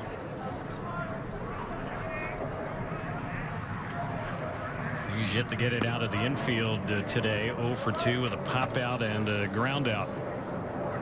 It's a 1-1 ball game. We're in the 5th. The guy behind the plate, Ryan Lavarnway, who's got some big league experience, is on Team Israel and will also take part in the World Baseball Classic. There goes the runner. Pitch is low. Throw to second, and that's in time to get Fontana. Well, they're going to like that. Well, you were just mentioning Lavarnway, the new catcher, and he guns down the Angel base runner to end the inning. So the catchers have been throwing them out on the base pass so far today. Bottom of the 5th is next. We're tied at 1. Angels and A's on the Angels Baseball Radio Network and Fox Sports West.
We get set to move to the bottom of the 5th inning in a 1-1 ball game. Angels and the Oakland A's. Terry Smith along with Jose Mota, our new producer engineer, Jorge Sevilla with you and us here from Mesa as we get set for the 5th inning. Andrew Lambo will be the batter. And the Angels have a new pitcher, their 4th of the day, Austin Adams. So he takes over for Daniel Wright. Daniel Wright today ended up going 2 innings. And along the way gave up 3 hits and a run. Didn't walk any. And in the strikeout department, he ended up with 3. So he is done. Adams on the hill. His first pitch is in there for a called strike. For Daniel Wright, last 5 batters, very impressive on the way he was able to throw the fastball and mix in his pitches. Here's one that's tipped foul over on the left side, and the count now 0-2. This Austin Adams, who's pitching for the Angels, was acquired from the Cleveland Indians earlier this month. Now, Terry, wait a minute. You know what you do if you want to acquire Austin Adams? You trade Austin Adams. That's right. Tell the story. Yeah, well, the Angels the last few seasons have had a pitcher in their system by the name of Austin Adams. Correct. And then this offseason, the Angels traded Austin Adams and another minor league pitcher to the Washington Nationals. Kyle McGowan. Right, for Danny Espinosa. So they traded away an Austin Adams and then later acquired a right-handed pitcher by the same name. Different guy, same name. Throws from the same arm. But this Austin Adams was with the Cleveland Indians organization and pitched for the Indians last year a little bit. There's a pitch that is outside and misses a fastball. It's 3-2, and those transactions really throw a curve into some of the media outlets in the offseason. Right, people were saying, thinking, wait a minute, they just traded this guy to, and how did he end up with the Indians, by the way? Right, yeah. And back here, different pitcher, same name. 3 balls and 2 strikes now, and the next delivery, that's high and outside. So that's a leadoff walk. Lambo is aboard, and Barreto will be the next batter. Austin Adams, who's pitching for the Angels, has been clocked in triple digits. He can really throw hard. 100-mile-per-hour fastball at times. And it's heavy. Yeah, and is a good cutter. But last year, mentioned he was with Cleveland, and of course they won the American League pennant. He was in 19 games, just under 19 innings total work with Cleveland, but his earned run average was very high, 9.82. He was not part of their postseason roster a year ago. And the biggest issue with him in that 9.82 was 5 home runs allowed in 18 1/3 innings, and command issues. You know, he was throwing mid to upper 90s, but just flat. Straight. So they want him to tone it down a little bit, you know, sacrifice a little bit of that velocity for some movement and perhaps a little deception. Mixing and pitching down on the zone, not necessarily thinking about missing barrels. So he's in front here, 0-1 on Barreto, who's already had a single his only time up. And here's the next pitch. That's drilled, but foul over on the left side. Scoops into the seats. Austin Adams goes about 5'11".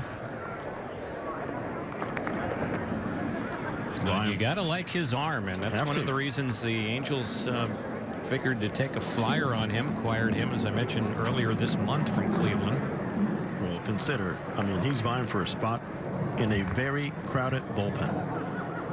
Extremely crowded bullpen.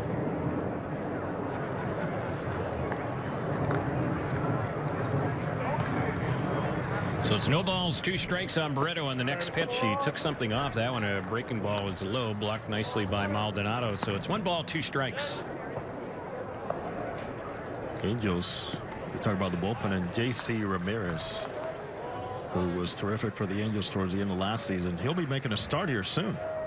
J.C. Ramirez will be stretched out, but Mike Scioscia says the idea is to keep him as a guy that perhaps gives us depth at a number 5 starter, but he knows he's a multiple inning out of the bullpen guy. There's a 1-hopper through the right side of the infield for a base hit. Flores will play it back towards second, but a single for Barreto, who's now 2 for 2. And they have runners at first and second. Diaz will be the next batter. You mentioned J.C. Ramirez. He will be the Angels starter tomorrow against the San Diego Padres. The Angels are back in Tempe. And then on Tuesday, the Angels are here in the city of Mesa to take on the Cubs at their ballpark, Sloan Park. J.C. Ramirez, big man from Nicaragua. His father is Cuban. Big man with a big arm. We saw him clock at triple digits at times at the Big A. Yeah.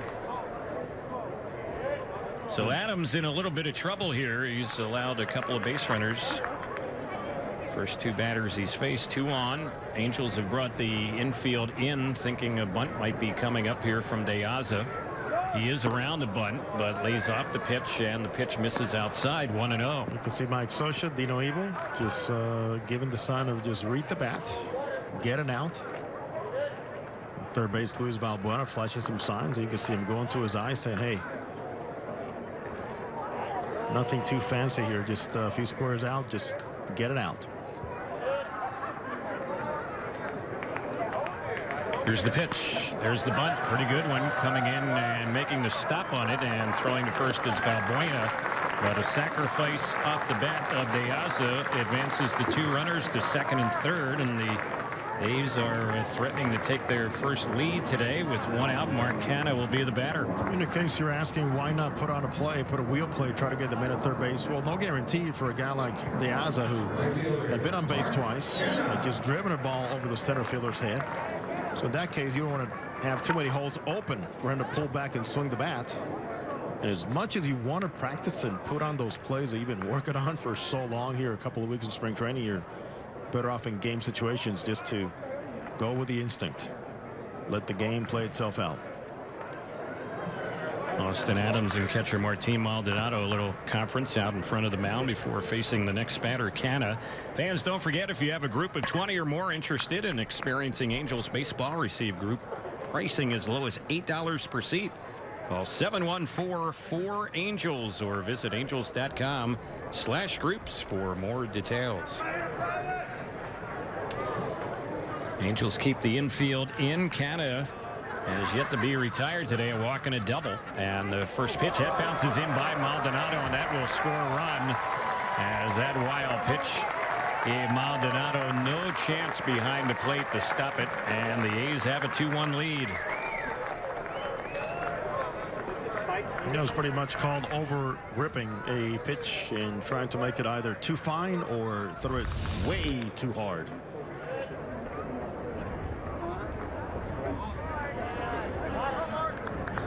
On the play, the other base runner, Barreto, moves over to third. Now fly ball deep enough to the outfield would mean another run as Adams tries to settle down. He's walked the batter in the inning. He's wild pitched a run home. And here's the pitch. That's a foul tip back behind the plate. 1-1 is the count on Mark Canna.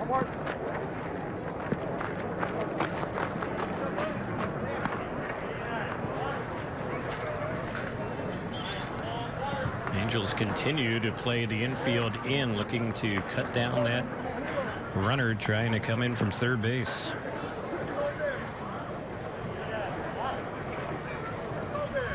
Outfield not too deep. Canna does have power.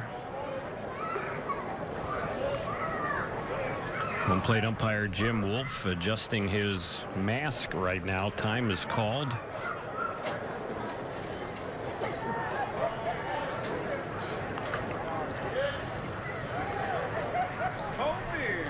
Might need a little assistance down there. Need some help. And going back to Adams and that fastball that he'll utilize around 70% of the time, combined with his slider. Occasional changeup, and once in a while he'll show that two-seam fastball when he's trying to get some movement, maybe perhaps get a ground ball. He is out of Millbrook, Alabama. Now Jim Wolf has the mask taken care of. It was the little extender that comes down from the mask that kind of protects your Adams apple. And he's gotten that secured. It's all about Adams right now.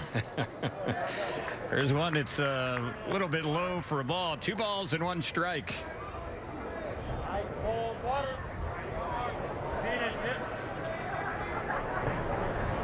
Light breeze blowing from left to right.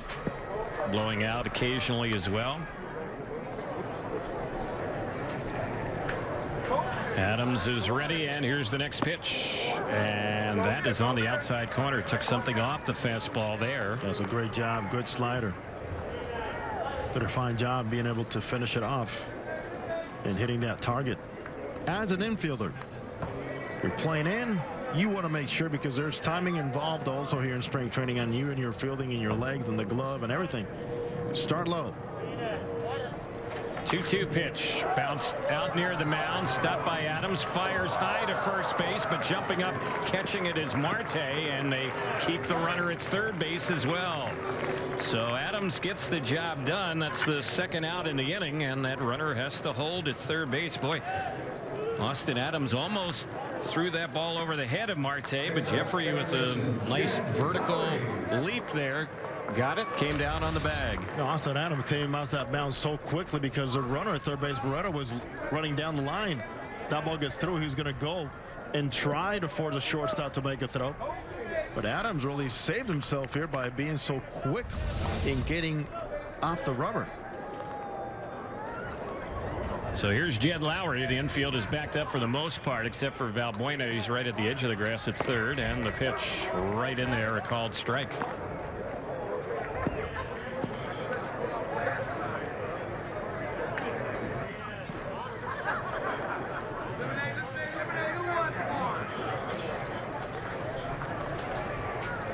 Lowry's 0 for 2. And the next delivery, fly ball hit to left field. Chasing hard after it is Revere. Still back, has a beat, makes the catch right near the rim of the track in dead center. And Revere has run down a few of them today, and that's how the inning will end. In the inning, though, they do get a run on one hit and leave a runner at third base.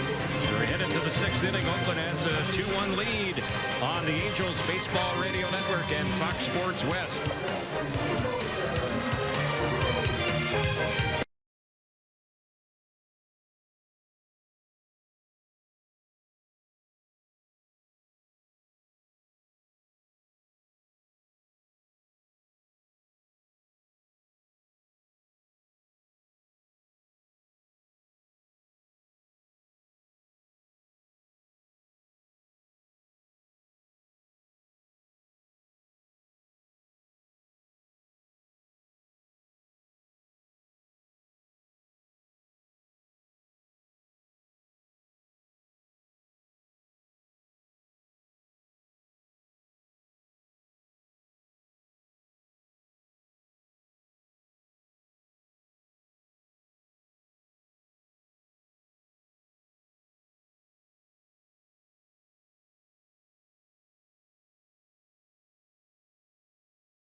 Two-one Oakland as we get set for the 6th inning here.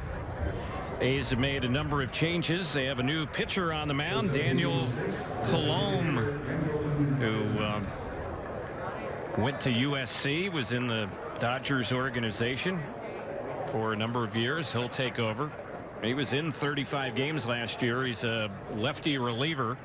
He was 3-1 with the A's ERA of 4.53. First batter up for the Angels is Andrelton Simmons. First pitch right in there for a called strike. Joey Wendell is now playing second base. Jeff Decker is in left. Jacob Brugman in center. Chris Parmalee is the right fielder for Oakland. And the next pitch. That one missed for a ball to count 1-1.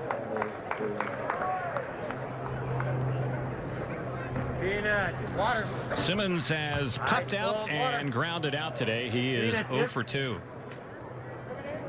Peanuts, water. Here's the next pitch. This is a pop-up foul right in front of us. Back behind the plate, out of play. Dropped it. We got a knee on the fan here in front of us. That was just a guy walking along the aisle. Guy's like, look what I found. Come on now. Wasn't ready for that. He was nice enough to hand the ball off to a young lady. Yep. Good for him. Here's the next pitch. That's a fastball high. 2-2 on Simmons.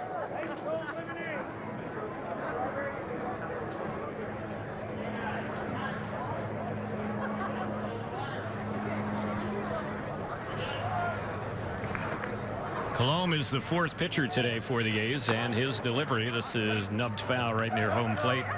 Paul Blackburn. He ended up working the last 2 innings, and he did a nice job. In fact, he faced only 6 batters in his 2 innings, did not allow any hits or runs. He walked 1, and he also had 1 strikeout.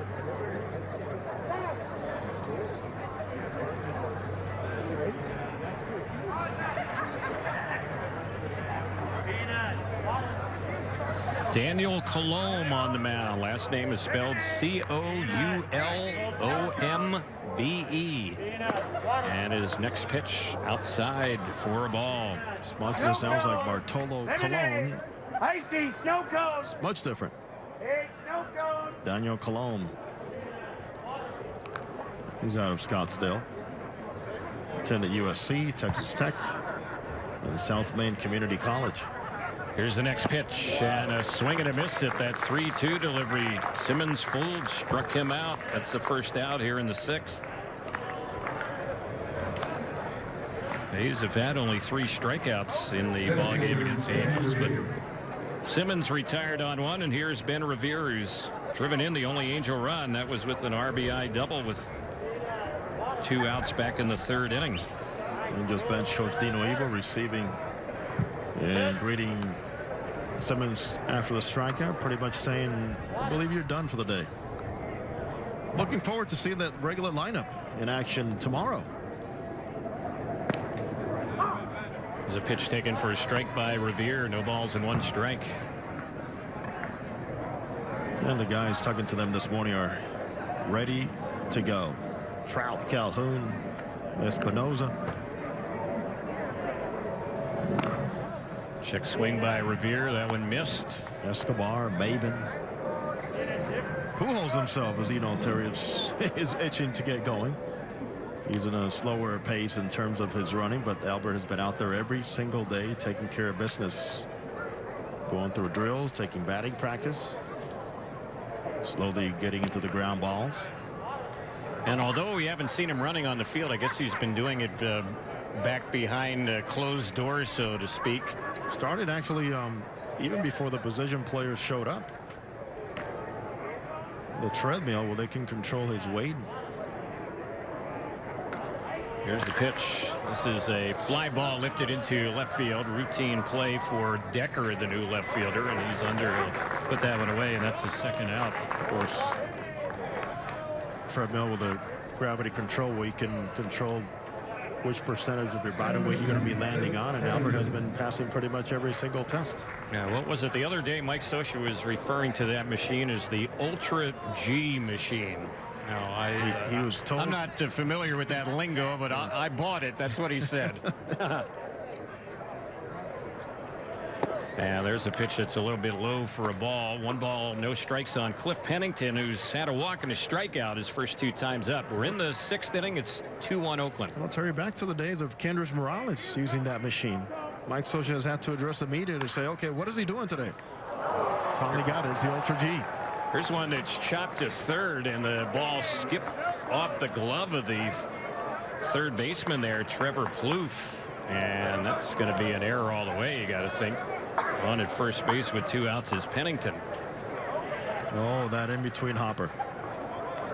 And again, the ground is not as hard as it will be here in a couple of weeks with a scorching sun in the valley. But Trevor Plouffe just could not get a good read on it to get his feet and his glove in sync. So that's the first Oakland error of the day. It keeps the Angels' 6th inning alive, and we'll see what Valbuena can do, and he chops that one foul back behind the plate. One thing about Valbuena, and this is his first year in the Angels organization, you really get a sense, and we're only 2 games into the Cactus League, that this guy likes to play. And case in point, he's been in the first 2 Cactus League games for the Angels. We haven't seen a whole lot of regulars, but he's been in the first 2 games. Sure, Mike Scioscia wanted to see him at first base, wanted to see him at 3rd base. And there's a pitch that he takes up and in for a ball. As it is mapped out, he is supposed to get most of his at-bats, projecting at first base. We'll see what comes up during and after the spring to change that, or perhaps not. There's the pitch, and that one is a little bit low. We do know about Valbuena feasts of right-handed pitchers. Yeah. He's facing a lefty here. It's a lefty-lefty matchup. 2 balls and 1 strike. One of the longest home runs he's hit, he told me, when came against a lefty at Angel Stadium. C.J. Wilson. Yeah. Here's one. He drills in the gap in left center field. That ball's hit well out in left center field, and it's off the wall. going into third, being waved around is Pennington. He will score. Valbuena ties up the game at 2 with a double the opposite way. And he's excited about it out there at second base, and rightfully so. Great clubhouse presence, and many of those young Houston Astros stars will tell you how important he was to their development and his short stay over with the Houston Astros. Stay square against a lefty. Breaking ball out over the plate. He's guessing breaking ball. He gets what he can handle, and he's not as pull happy as he would think he is, even though he played so many of those ball games in the short porch in Houston and Minute Maid Park. But certainly he can spread a gap and go deep to left center field occasionally too. So Valbuena, he will be lifted for a pinch runner out there at second base, and Jeffrey Marte is the batter. And let's pause for stations to identify themselves on the Angels Baseball Radio Network.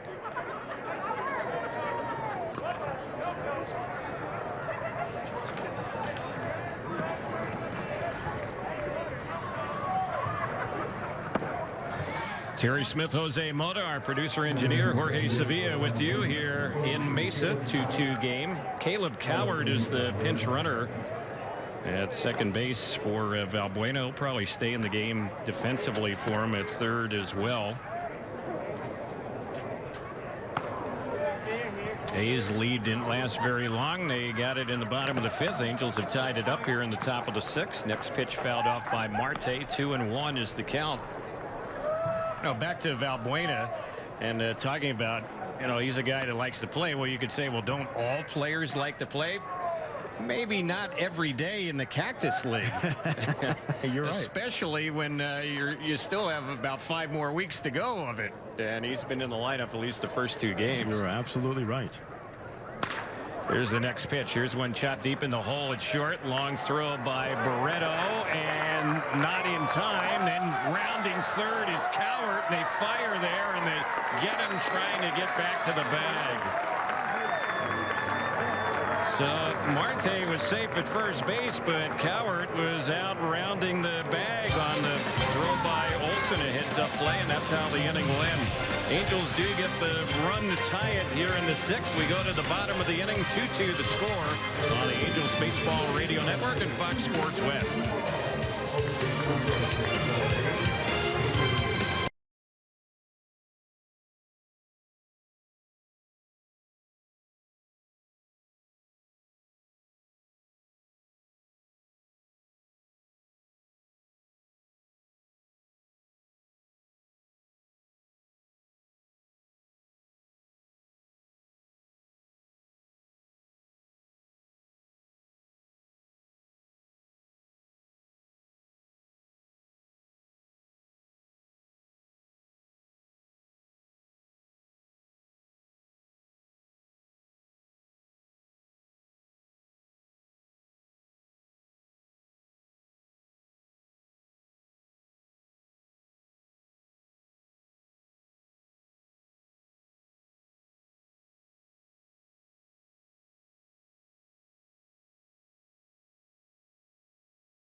Angels make a lot of changes as we go to the bottom of the 6th inning in a 2-2 ball game. Justin Miller is the new Angel pitcher, replacing Austin Adams. And the first pitch he delivers misses for a ball. The count's 1 ball, no strikes. Chris Parmelee is the batter. He's hitting out of Chris Davis's spot. Davis was 0 for 2. And the next delivery, that one is low for ball.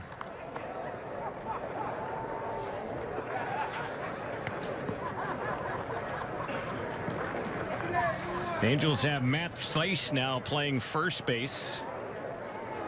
The new second baseman is David Fletcher. Caleb Cowart stays in the game at third. There's a cut and a miss by Parmalee. 2 balls and 1 strike. Matt Williams is the new Angels shortstop. Ramon Flores, who was in right field, has moved over to left field.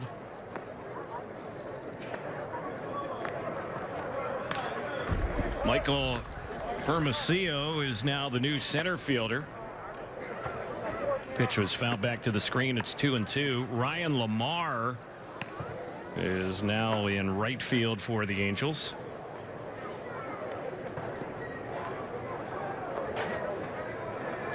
And looks like the Angels have a new catcher in the ball game. It's Tony Cruz. Tony Cruz behind the plate, replacing Maldonado. There's pitch that misses, ball 3. It's 3-2. So wholesale changes for the Halos here as we start at the bottom of the 6th inning.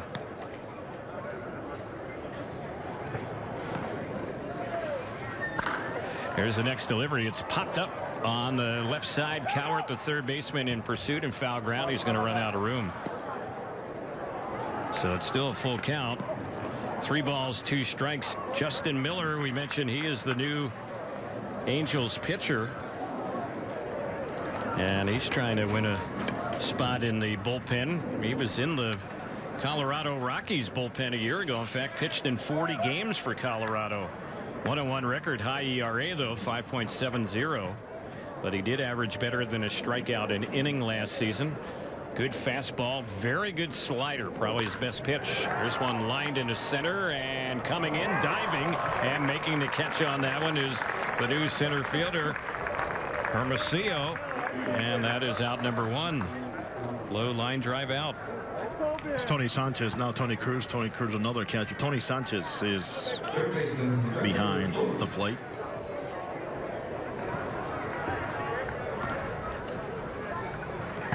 Sanchez, a former Pirate.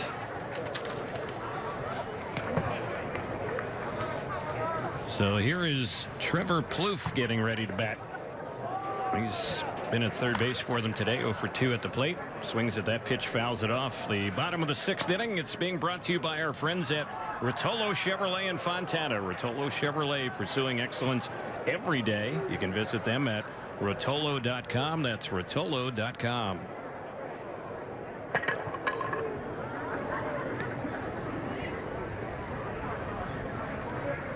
Here's Miller's next pitch, and that's popped foul on the right side, backing out of play.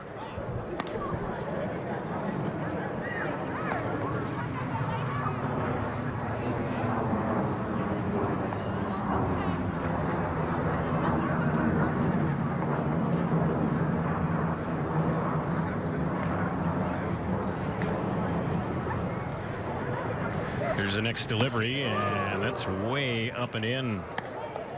That pitch had a little extra on it. Missed with the fastball, so it's 1 ball, 2 strikes. For the Angels, Sanchez on second, Hermosillo third, Matt Williams fifth, David Fletcher sixth, seventh, Next delivery on the 1-2. That one is taken for ball 2. It's 2 balls and 2 strikes. Justin Miller out of Bakersfield, California. He's had some major league time with Detroit and with Colorado. Last season with the Rockies in 40 games. Here's the delivery, and it's an easy bouncer. Hit the slice, the first baseman. He'll flip to the pitcher Miller, and Plouffe is an easy out. 3-1 ground out. 2 are gone. Number 28, first baseman. 40 games for Miller last year, 1-1 record, 5.70 ERA for the Rockies. 42 2/3 innings. He has 45 strikeouts, 20 walks. Opponents at 298 against him. Batter is Matt Olson, a left-handed batter, and this will be his first at bat of the day. He's been in the game playing some first base today. 11 games for the A's a year ago. He's a big guy. He passes the look test. He's 6'5", 230. And the first delivery on him, he takes that one and the pitch in there for strike one. Olson had 21 at bats last year for the A's, but only 2 hits.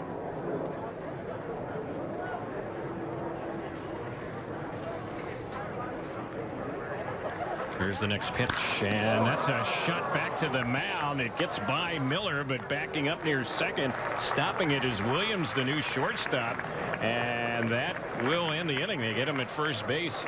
That ball was a wicked shot back to the mound. Williams might have got a little piece of the glove on it. He's okay as he walks off the field, and the inning is over. So we get ready to head to the 7th inning. It's a 2-2 game in Mesa on the Angels Baseball Radio Network and Fox Sports West.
Hayes Avenue pitcher on the mound, and his name is Aaron Kirks. He's a native of Las Vegas, right-hander. And he's ready to go. Here's the first pitch, and that one's a little bit low. And it has that Noah Syndergaard look to him with the long hair. He's got a different look all the way down to his stirrups. Yep. The old look. Here's the next pitch, and that's low and outside. It misses. He was in AA and AAA last year, combined to go 9-1. Relief pitcher, more of a middle reliever in the minors a year ago. Been pitching professionally since 2010 as the pitch is fouled back and out of play. So it's 2 balls and 1 strike.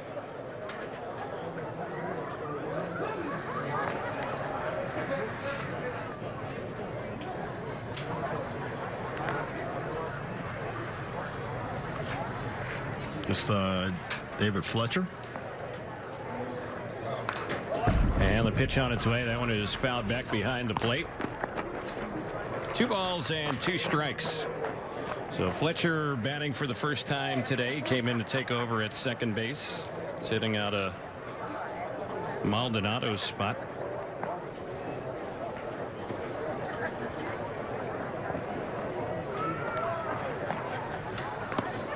And the next delivery, that one Is a pitch that misses ball 3, so it's a full count, 3 balls and 2 strikes. The way Fletcher runs, it was a luxury to have him on base here and serve as a distraction on the base pass as the Angels try to get a run on the board.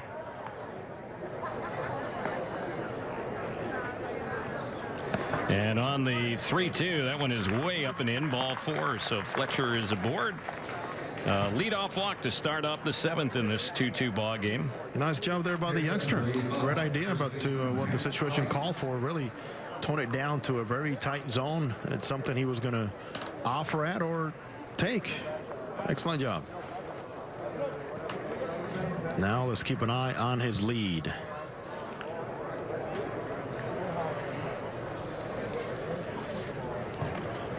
And he's not moving on the first pitch, and that one is a check swing. That pitch is in there for a called strike. Matt Thaiss is at the plate. Angels' first-round pick last June. Left-handed batter. Sitting out of Eric Young's number 7 spot. Young was 0 for 1 today. Thaiss, very good back control, good gap-to-gap hitter. Excellent ballpark here, so wide and big in those gaps. A lot of ground to cover.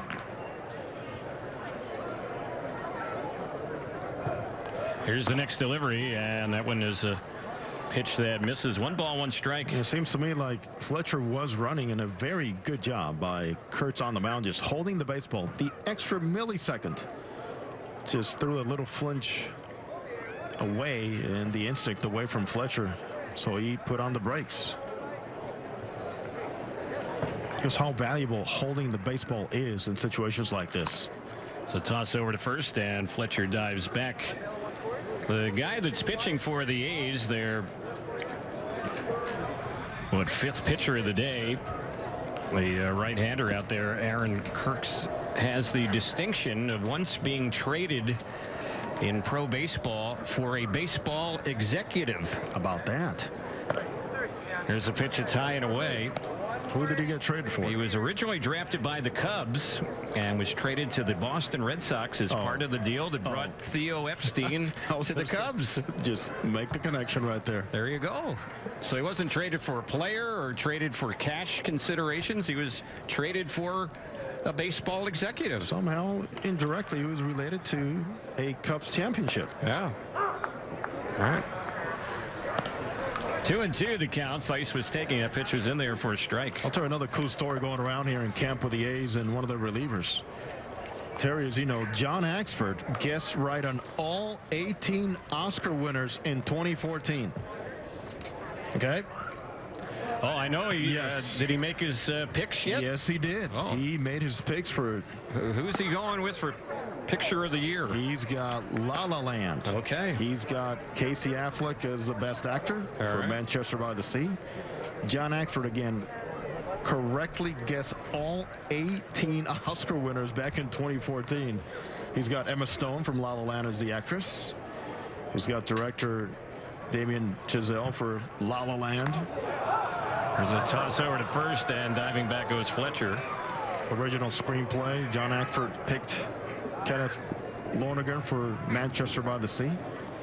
And for animated feature, Zootopia. All right. Well, we'll see how he does. He's at it again. He was a guy who went to Notre Dame and has a degree in TV and film. There's a pitch that's outside, and that's another walk. So the Angels have some things going here. Back-to-back walks by the new reliever, Aaron Kirks. And 2 are on, nobody out.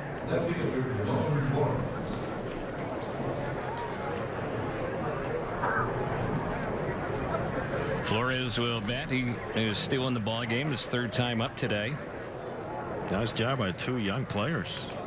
Not over anxious at all. Again, playing to the game situation, what it called for. Base runners, making the guy on the mound earn it, and somehow prepare the table for the guys following them.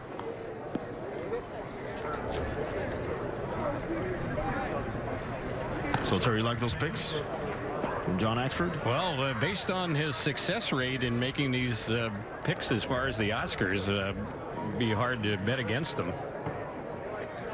Here's the pitch, and that one to Flores. They thought he was going to bunt. He showed some signs of it. He takes it high for a ball to count 1-0. Angels have a golden opportunity here to regain the lead. It's 2-2 in the 7th. Another low-scoring game with not too many hits. The two teams have combined for just 6 hits today. Here's the pitch, and there's a bunt that is a foul ball right near home plate. The catcher Lavarnway went ahead and fielded the ball through to third, but it was foul. Let's update you on Cactus League action in the game nearby. The Cubs home game against the Indians. They're 1-1 going to the 8th inning. Rockies and White Sox. White Sox have a 3-1 lead. That's in the 6th. Dodgers and Brewers scoring runs at 7-7 top of the 6th inning from Maryvale. Giants up 6-4 on the Reds in the 4th. Rangers have a 4-1 lead against the Royals in the 4th inning. Yu Darvish started that game for Texas, an inning and 2/3, gave up 1 hit, couple strikeouts, no runs allowed, so they had to be encouraged by his outing. Also, Rockies up 5-1 in the 7th against the D-backs. Mariners up 7-0 against the Padres in the 5th inning. Tony Gwynn Jr. Added to the Padres broadcast team, we're told today. How about that? Yeah, he just has to move down a little south in terms of broadcast teams. Yep. Also in the Grapefruit League, Rays over the Red Sox 7-3. Astros beat the Braves 3-2.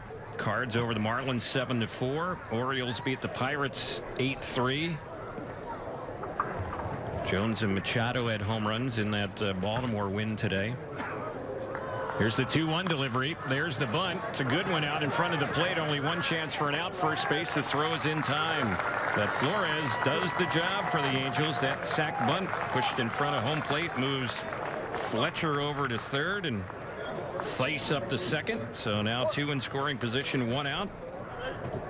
And the batter will be Ryan Lamar. That is outstanding execution there. Mike Swisher forwards the issue. A young player like Flores, if he makes the Angels at any point this season, what's going to be needed is just have the instinct to it. He pushed the issue on having the first baseman just in his face the entire at bat and still having the ability to slow everything down and put that bunt away from where the first baseman could catch it and get the lead runner. So let's see what Lamar can do. He checks the swing on the first one and fouls that one off on the right side. The A's have the infield in with the Angel runners at second and third and 1 out. Rest of the scores in spring training play in Florida, Grapefruit League. Yankees over the Blue Jays 7-2. Twins beat the Nationals 5-1. Phillies over the Blue Jays 10-3. And the Mets were winners over the Tigers 5-2. There's a pitch low and a good block by Lavarnway. And Terry, here's a spot here for Ryan Lamar. The Angels like the tools he brings. That's why they acquired him. He can run. He hits for some good gap power. They still think there's a lot of potential for his bat. And they'll see the approach he has here with men in scoring position. And the next delivery, this is fouled back just above us, out of play. Angels have Jack Kruger waiting on deck. Can hear Young Mike Socha. catcher. Can hear Mike Socha, Terry, from the dugout. Think up the middle hard. In other words, there's a wide open space, and they can cut it down a little bit more on your approach with 2 strikes. And the Angels were implementing some, again, 2-strike approach out in the backfields. We're going to be a high contact team once again as they were last year. Here's the pitch, 2-strike delivery. It's lifted in the air down the right side, but foul, and it's going to get back and out of play. So we'll do it again, 1-2. Tomorrow, Angels and Padres. Tuesday, Angels and the world champion Chicago Cubs. And Joel Madden bringing the crown to Chicago. Oh, it's great to make that Angels connection. Well deserved for a man that went through so much and sometimes ignored. Joe Madden brings a crown to Chicago and the Cubs. There's one that's fouled back behind the plate. Joe Madden, who never played Major League Baseball, ends up piloting a Major League team to a World Series crown.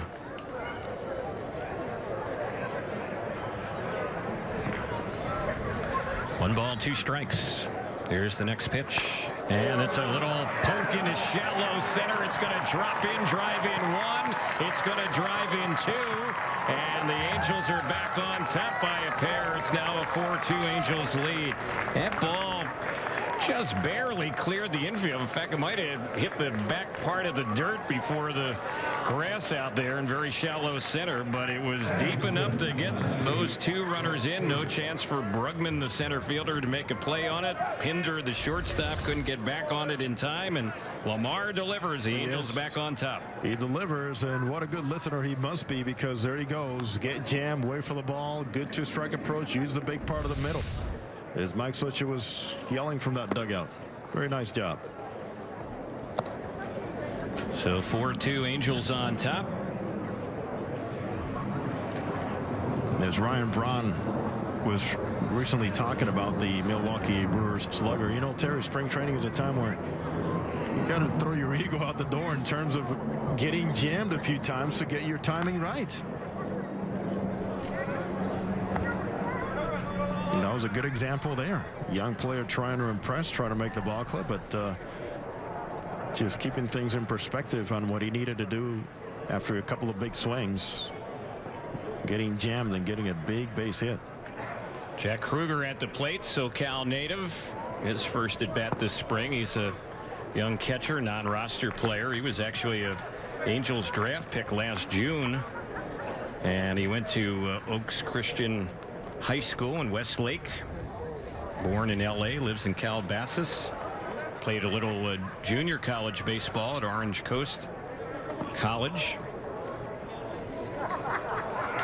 Right-handed batter, and the pitch. He chops this one through the left side for a base hit. Kruger with a single, and Lamar moves up to second base. So the right-handed reliever Aaron Kirks has yet to retire a batter. Unless the batter looked to retire himself. The Angels do have one out in this inning. That was on the sac bunt.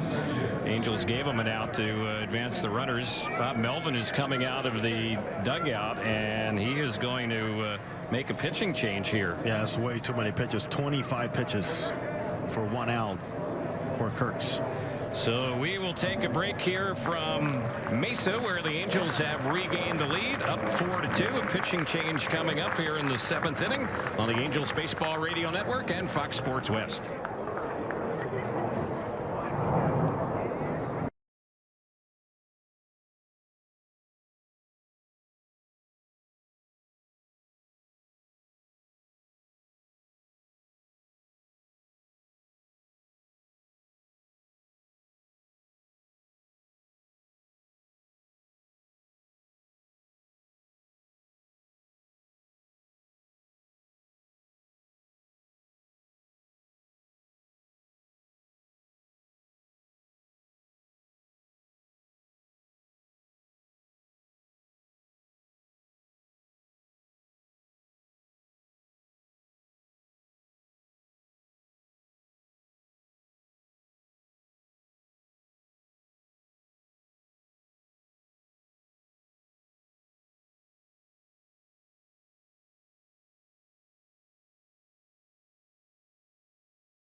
New pitcher for Oakland is Josh Smith, and he will take over for Aaron Kirks, who retired just one batter today. So the Angels have a couple runners on base, first and second here, only one out, 2 runs in. Terry, I didn't know you have family on the field today. No relation, Jose. Okay. No relation.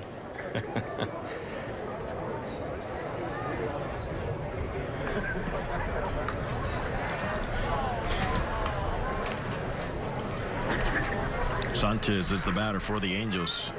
He's now behind the plate. Tony Sanchez batting, and the first pitch on him. He takes it for a ball to count 1 ball, no strikes. I don't know if the guy operating the scoreboard is left for the day or what, but they are no longer putting the names of the batters up on the board. So maybe he's absent. On a break right now. I don't think he likes the changes. Let's just put it that way. He's like, done. Yeah. Nope. I only keep track of the regular players, the starting lineup. He's like, that logo looks really nice up there. Keep it up. Can't blame him. Sometimes, I mean, it could get a little crazy, as we know. Yes, it does. Especially when they're not straight up changes. That's right. Some managers are great. They'll give you who's coming in before the game. You'll know who's coming in for whom and what spot in the lineup. Oh my goodness. But then comes some complicated situations that really could mess anybody up. 2-1 to count on Tony Sanchez, former first-round pick of the Pittsburgh Pirates. That was back in 2009. Hey, yesterday we had a number 3 playing right field for the Angels. Yep. And there's a pitch that is on the outside corner, and that is a called strike. Terry, we knew that number 3 was not Danny Espinosa. We did know that. There was no doubt about that. Danny Espinosa has been easy to recognize besides his uniform number because of that big bushy beard he has right now. But rumor has it that's going to disappear here in the next few days. There go the runners, and the pitch, that's low. Throw it down to third late. That's a double steal. So on the front end, Lamar steals third. On the back end, Kruger steals second. And the Angels are pressing the action here. They've only had 2 hits in the inning. Neither ball's been hit all that hard. But the Angels are forcing some things, stealing bases in the inning, the sack bunt in the inning. Yeah, Lamar again. Very good instinct. Infield in, next pitch. That one's drilled but foul down the left side. That ball's hit hard. And it was hit deep, but a long strike. Tony Sanchez was in the Toronto and San Francisco organizations last year, played in AAA. Hit just .201 last year. He's a guy who's really looking to revive his career. Maybe a new organization, a change of scenery is what he's hoping to accomplish. Here's one that's driven into center field. It's deep enough to advance the runners. Tagging and scoring from third base will be Lamar. Advancing to third is Kruger.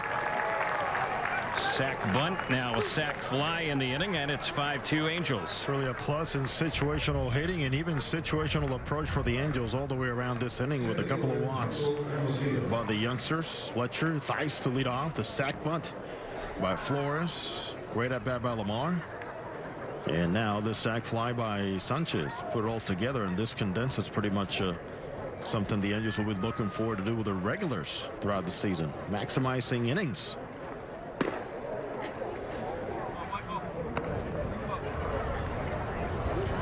So this is Hermosillo at the plate.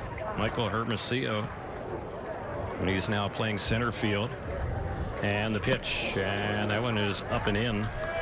Angels have liked how Hermosillo has been developing in their system.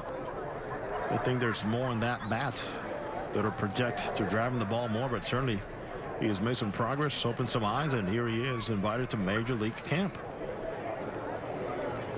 Angels drafted him back in 2013. Not a high draft pick by any stretch. Selected in the 28th round. Yes, sir, Terry. He's had to earn it to get over here.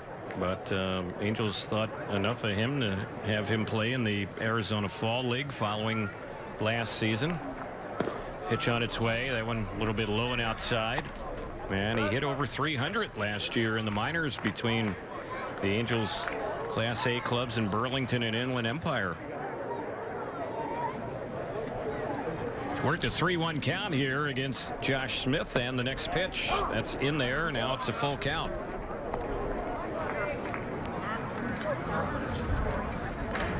Five-2 Angels lead. We're in the top of the 7th inning here from Mesa Ho-Ho-Com Park. And the next pitch, swing and a miss, and that's how the inning will end. So the Angels sent 7 to the plate. 3 of them score, and the Angels will take a 5-2 lead to the bottom of the 7th on the Angels Baseball Radio Network and Fox Sports West.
Seventh inning stretch has wrapped up. The Angels have a new pitcher in the game, Blake Parker.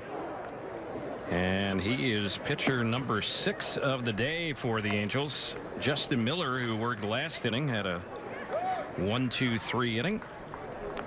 And now we'll see Blake Parker for the first time this spring. He's a right-hander.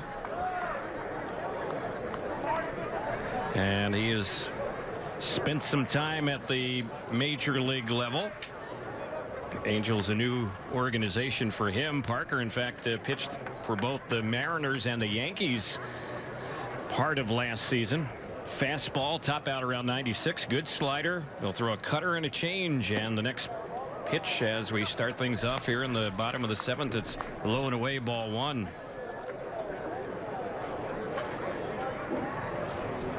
This is a guy, Jose, as you're well aware, was on the wire waiver multiple times this past offseason.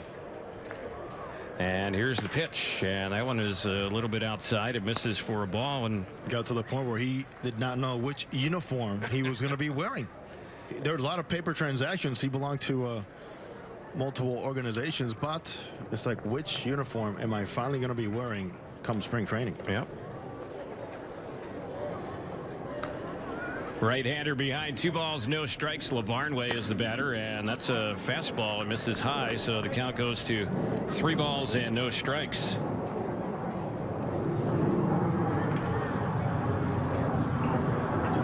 Parker was claimed off waivers 3 different times during the offseason. Was initially claimed by the Angels from the Yankees, and then claimed by Milwaukee from the Angels. And then the Angels claimed him back in late December, right around Christmas time. So here he is in an Angel uniform. That's something that Angels general manager Billy Epler, along with his baseball operations staff, not afraid to do, is to tap into that waiver wire often. Here's the pitch. That's lined down the right field side. It's a fair ball. It's going to take a bounce and go into the right field corner for extra bases. Lavarnway heads into second, and he is there safely, leading the inning off.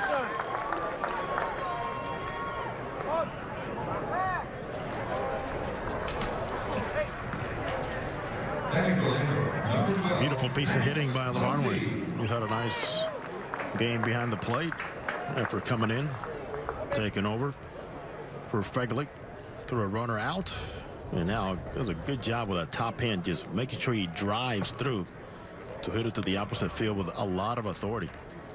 So the batter batting for the first time today is Max Muncy now for the Oakland A's. He's hitting out of Lambeau's DH spot, the number 8 spot. And the first pitch of ball on him, it's 1-0. Blake Parker was originally a draft pick of the Chicago Cubs back in 2006. And he actually began his pro career, the pitcher out there working for the Angels. He began his pro career as a position player. Struggled with the bat. People liked his arm. And there it is. He throws fairly hard. Yeah.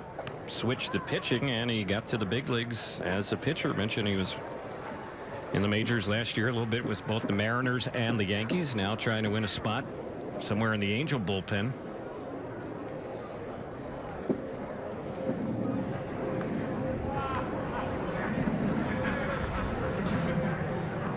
Here's the pitch, and that one is taken for a strike. Angels have a 5-2 lead despite being out hit 5 hits to 4. Angels have 5 runs on only 4 hits today.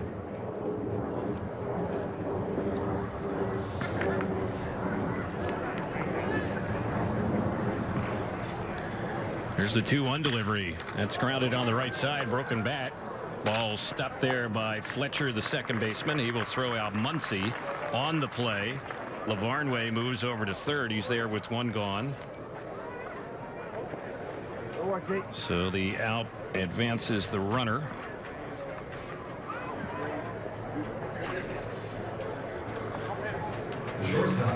It's the job done. Broken bat and all. Chad Pinder is the batter.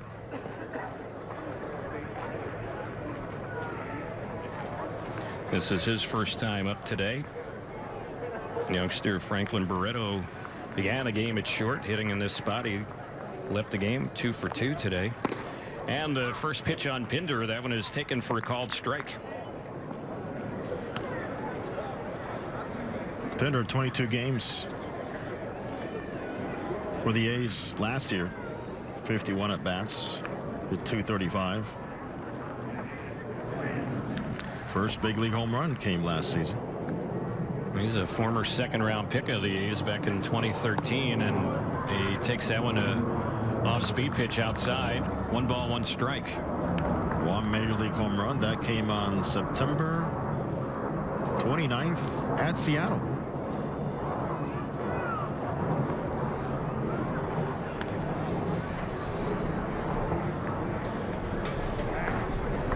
Parker ready, and the next delivery, and again off speed. That one is low.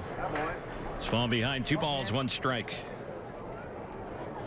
Pinder out of Virginia Tech.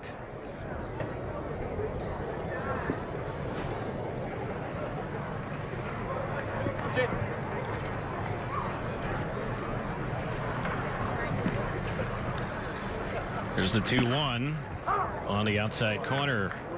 Just caught a piece of it. So the count even. It's 2 balls and 2 strikes.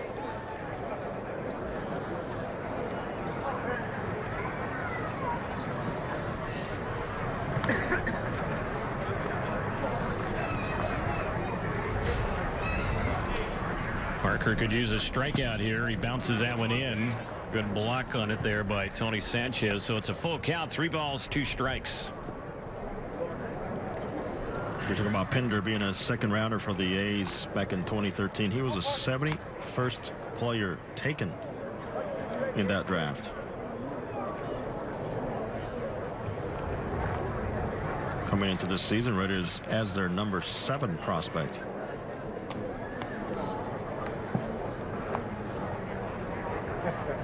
So we'll see what gives on this pitch. He's got the ability to drive the baseball. And it missed outside.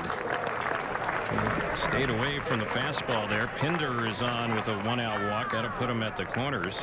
One thing about Blake Parker, watching him out there on the mound, there's a lot of movement, especially working from the stretch as far as his delivery. And that could certainly work to his advantage. Could be a little distracting for a hitter. Or to his disadvantage when all those Just moving too much. cars just don't click and don't sync. That's right.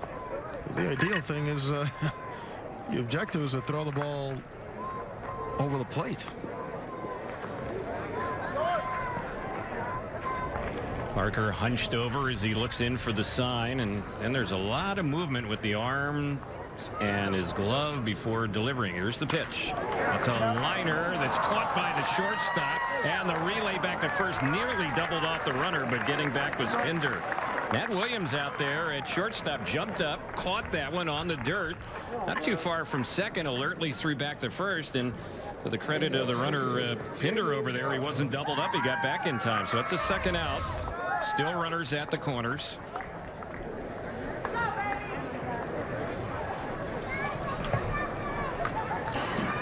Timing play for shortstop Matt Williams, the way he timed it, and then saw the runner at first base just enough to try to get him out.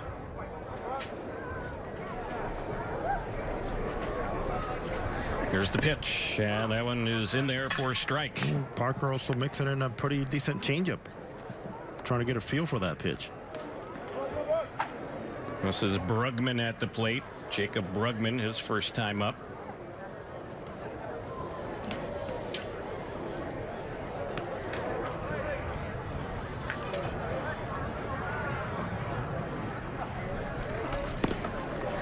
There's a pitch taken for a strike.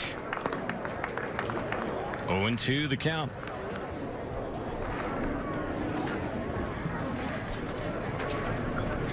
And the way Brugman spells his first name, J-A-Y-C-O-B. Terry, just to throw another little wrench at you here in spring training. Yeah. There's the pitch. That's a liner in the left center. That's going to give him a run. Scoring easily from third base is the lead runner. And Brugman delivers an RBI hit. You can spell it however he wants. Thanks, Mom and Dad. That was a nice line drive there. Pinder, the other base runner, stopped at second, so they have runners at first and second with a run in. Nice compact approach there. Angels lead cut to 5-3.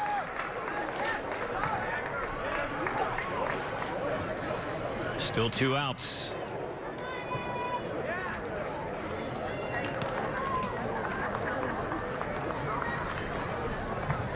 Left-handed batter at the plate.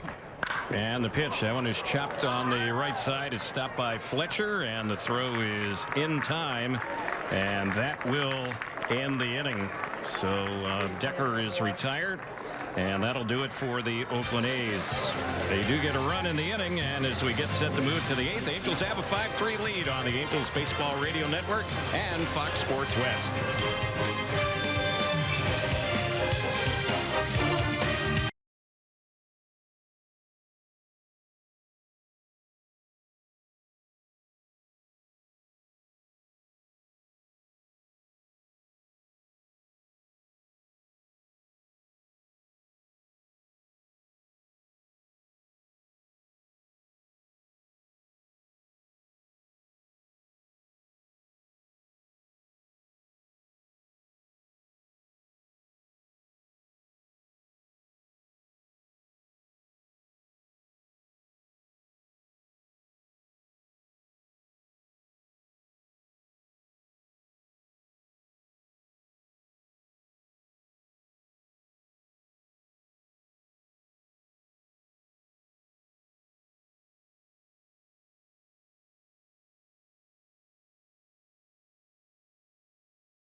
Okay.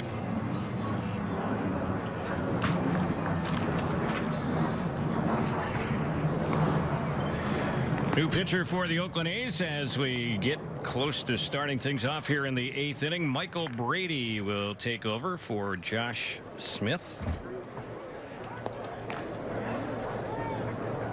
As Brady wraps up his warm-up tosses, he is the 7th reliever of the day for the Oakland A's.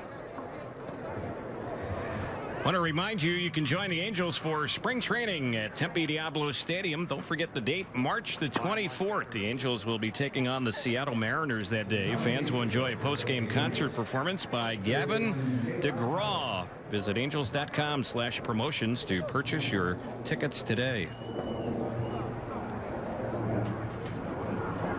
So Caleb Cowart, who does have his name and his picture up on the scoreboard, will get ready to lead things off against the new pitcher Michael Brady. He got it done.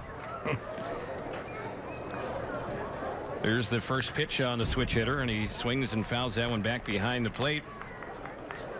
On the final out in the bottom of the 7th inning, that's when Decker grounded the ball to David Fletcher. Kind of a scary moment for Blake Parker, the Angels pitcher, who was on the mound. There's a ball drilled deep down the right field side, and a foul ball. Boy, that ball was really hit. I mean, really hit, but a long strike. Yeah, it was pretty scary. We consider when he landed. Front foot caught, he rolled, and Mike Scioscia was one of the first ones over to tend to him and help him off the field. It appears like he's fine. And, you know, going back, even the first inning, I saw Bud Norris, the Angel starter, do a few things out there on that slope where it seems like some things were just a little off balance. A few holes dug here and there. And that's where Parker's cleats got caught. There's a 1-2 pitch cut on, missed. A strikeout against Cowart is the first out here in the top of the 8th inning. Shortstop, Matt Williams. So the next batter up for the Angels is Matt Williams. And there's a pitch. It's right in there for a called strike.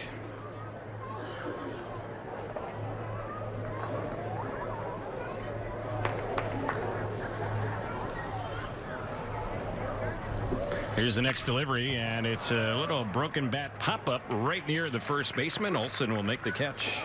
Easy play. And 2 are gone quickly here in the Angels' 8th inning. Second baseman, David Fletcher. And here's a man that got the Angels going with a big leadoff walk back in the 7th inning. David Fletcher at the plate, playing at second base in this ball game, and he walked to lead off last inning and eventually scored on the bloop hit by Lamar. First pitch, a ball on him. It's 1 ball, no strikes. Next delivery, and that one comes in and gets a piece of him, hit by the pitch. Well, Fletcher, we saw him a little bit last spring, and every time we saw him, it seemed like he got on base, and sure enough, he's been up twice today. He's been on base 2 times. He's at it again. Well, he attempted to steal a base earlier. When he got on the 7th inning, just could not get the timing off. His the pitcher on the mound, Kurtz, just held the ball longer to see if he was able to do it here. But he got hit right on the elbow where he is wearing also that added protection.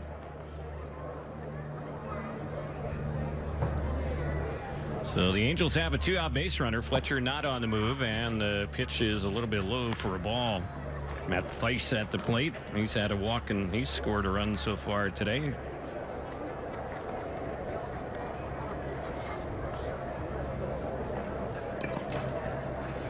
Angels up by a pair here in the 8th inning, despite being out hit. Only 4 hits today in this game for the Angels, but 5 runs, and there's Theis checking on one. It's ball 2. 2 balls and no strikes.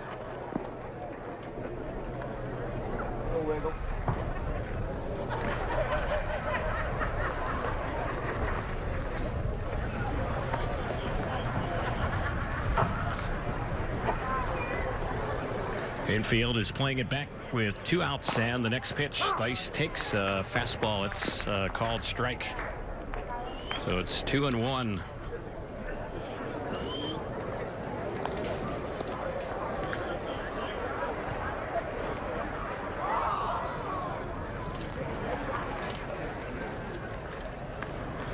Brady is set.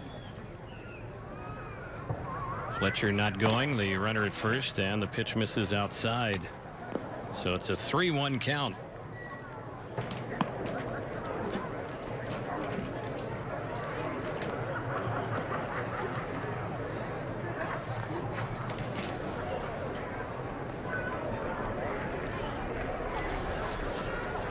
See if Fletcher's on the move here. He's not. 3-1. Pitch is fouled off on the left side, backing out of play. That's a pretty good swing right there by Matt Thice. Yep. And even though it is a count that will lead you to think it's a pull count, you can see the swing. It was pretty much as to where the pitch was headed and where the pitch was tailing to. It was pretty much a up the middle, left center field type of swing.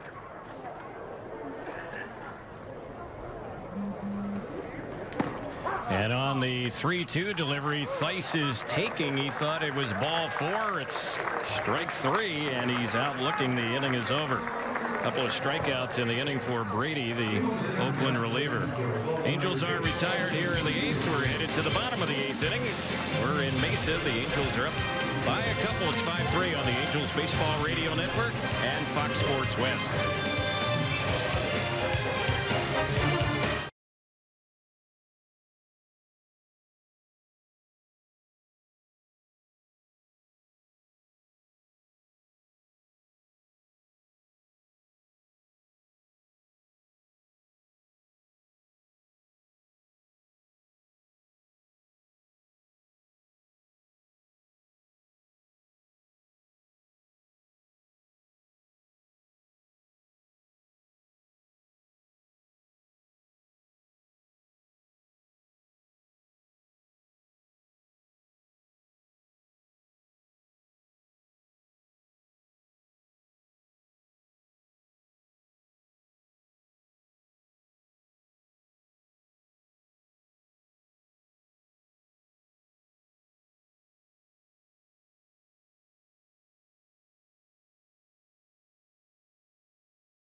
Angels will make a pitching change as we get ready to head to the bottom of the 8th inning.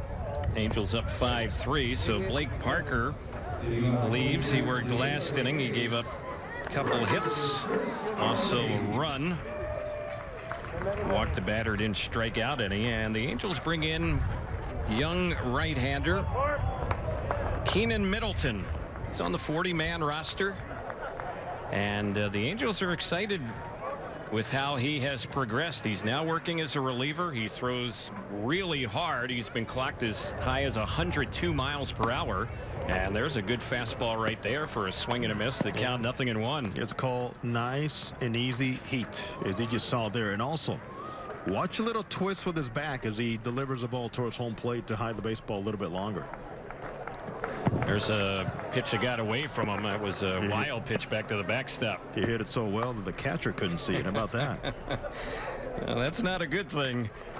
Harmony is the batter. The count's 1 ball, 1 strike. But usually you don't see a lot of guys that throw that hard. He's been clocked at triple digits. You have to have this little additional little twist, and boom. There's one that's fouled back behind the plate. Last season he pitched at Inland Empire, Arkansas, and briefly with AAA Salt Lake, so all 3 levels in the Angels system. Opponents hit 196 against him last year, and he had 8 saves and 46 relief appearances in the minors. He misses low with that one. It's 2 balls and 2 strikes. He had 88 strikeouts in 66 innings last season in the minors. Good head on his shoulders, talking to this young man throughout camp. He says, I know what I need is this consistency as I experience higher levels. It's a ground ball bounced on the right side. Slice over to Middleton, the pitcher covering, and that'll be the first out.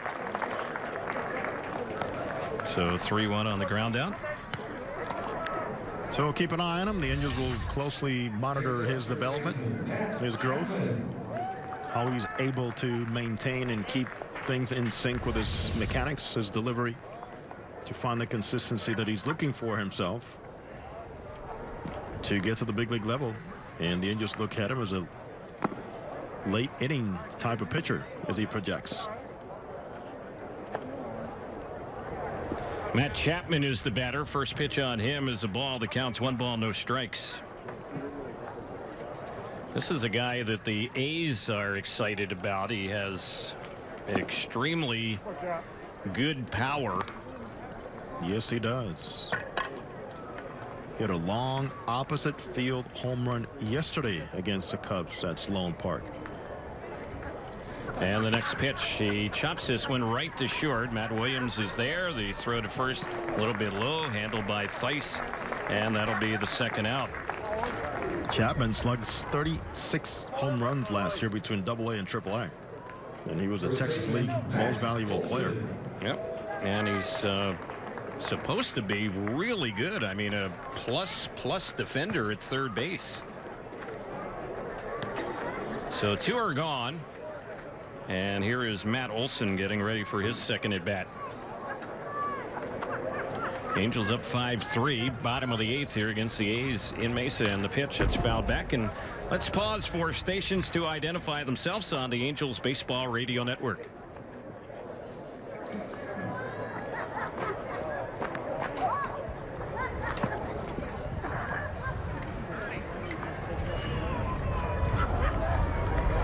Terry Smith, Jose Mota, and our producer engineer Jorge Sevilla with you here from Ho-Ho-Com Park in Mesa. Next delivery miss for ball. Count even 1-1.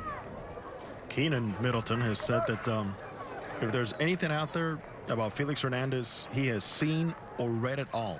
He watches video on Felix Hernandez on a consistent basis, Terry. He says there's a lot to be learned. I can see how he is transition from the power pitcher that he was when he first came up to what he is now. Still some power once in a while, but really Felix can go out there and beat you solely on finesse if he needs to. There's a high pop-up into very shallow left field. It's an easy play for Ramon Flores. He'll put it away, and young 23-year-old Keenan Middleton, 3 up and 3 down against the A's. 3 easy outs here in the bottom of the 8th. The 9th inning is coming up. Angels up by a pair, 5-3 in Mesa on the Angels Baseball Radio Network and Fox Sports West.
Ninth inning we go here in Mesa. New pitcher for the Oakland A's. Tucker Healy is his name. He is a right-hander, and he replaces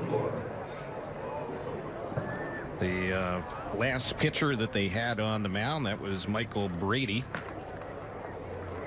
Here's the first pitch, and Flores lifts this one in the air down the left field side. It's backing out of play.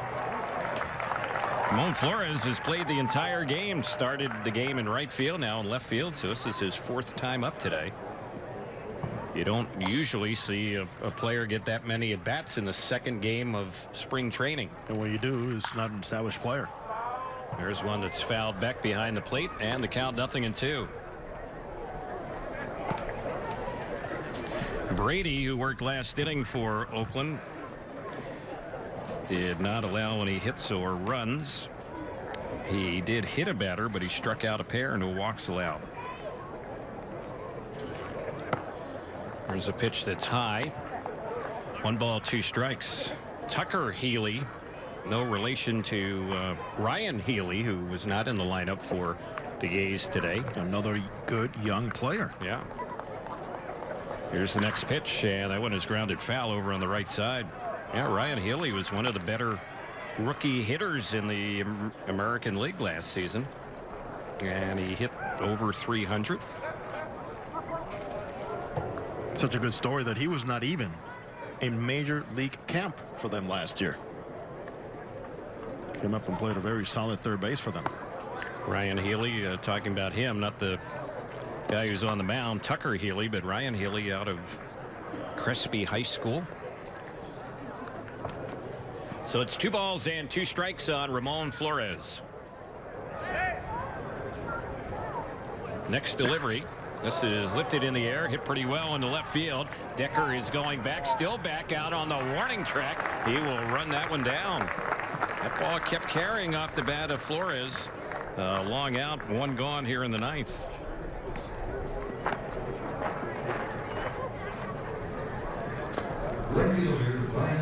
So here is Lamar, who gave the Angels the lead with that little bloop 2-run single. Terry, every time we come here, I saw that ball carry. It brings back memories of what? Mark Trumbo clearing that scoreboard in left field in 1 game here. Right, sure did. Not hitting it, no, hitting it over the signage. That was against the Cubs here at this ballpark. An absolute blast. Man, that scoreboard is considerable distance behind the left field wall out there. Of course, you have all the lawn seating, and then the scoreboard, back part of the lawn seating. Not surprising to see Mark Trumbo do the damage he did last year, playing half of those games in Baltimore. What was surprising is to see how long it took for him to get a contract. He led the majors in home runs last year, did Trumbo. 47 home runs. But he's back with Baltimore, got a 3-year deal with them. 2 strikes here on Lamar in the pitch. That's low and away.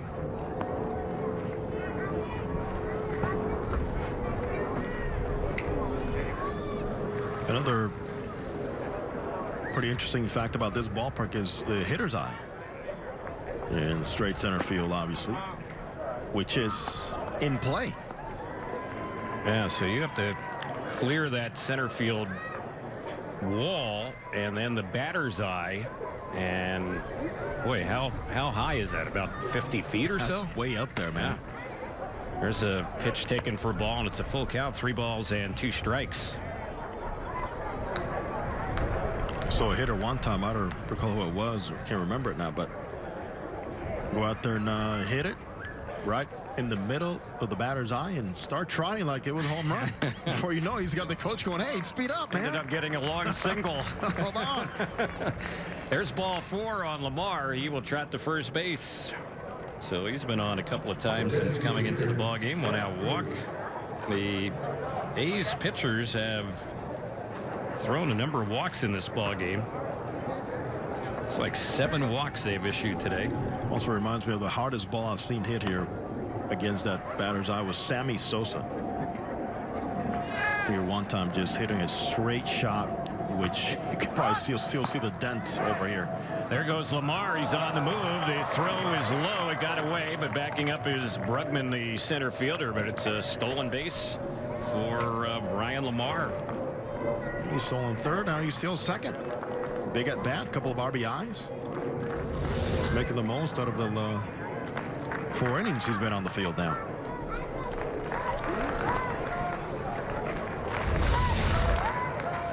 The ball's 1 strike to count.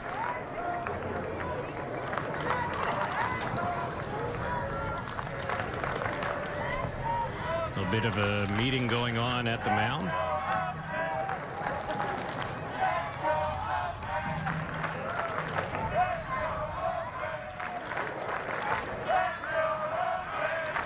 Sounds like a Coliseum, Terry. Yeah. Huh? Animated Oakland Athletics fans. Here's the pitch, and that one misses inside for a ball. I love the A's fans, man. I mean, they make you feel it. They have created a nice rivalry every time the Angels go into town. And it doesn't matter how many are up in the stands. See what happens on the next pitch to Jack Kruger, who has been up once today with a single. Backs out of the batter's box.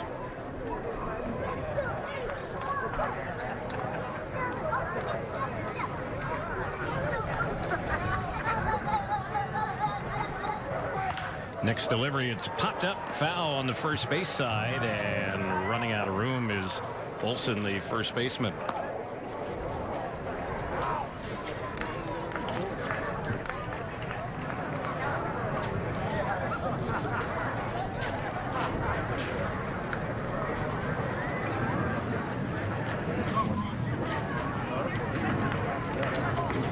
Kruger, who's digging in a year ago. He was playing at this time collegiately. Mississippi State. Here's the pitch, and that one is high. So the count even, it's 2 balls and 2 strikes.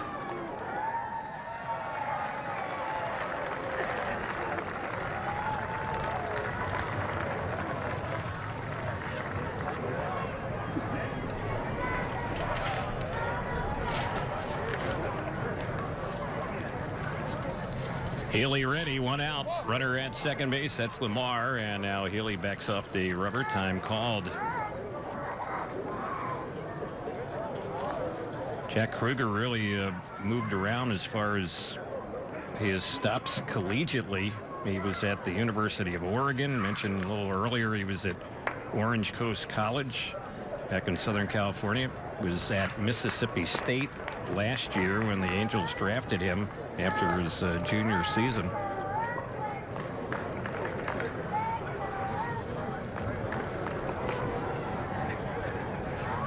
Here's the next pitch.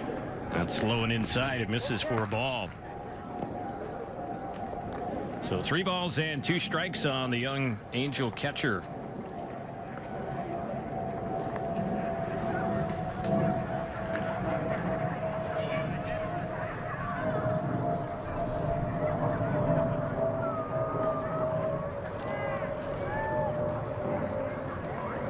Healy taking a lot of time between pitches.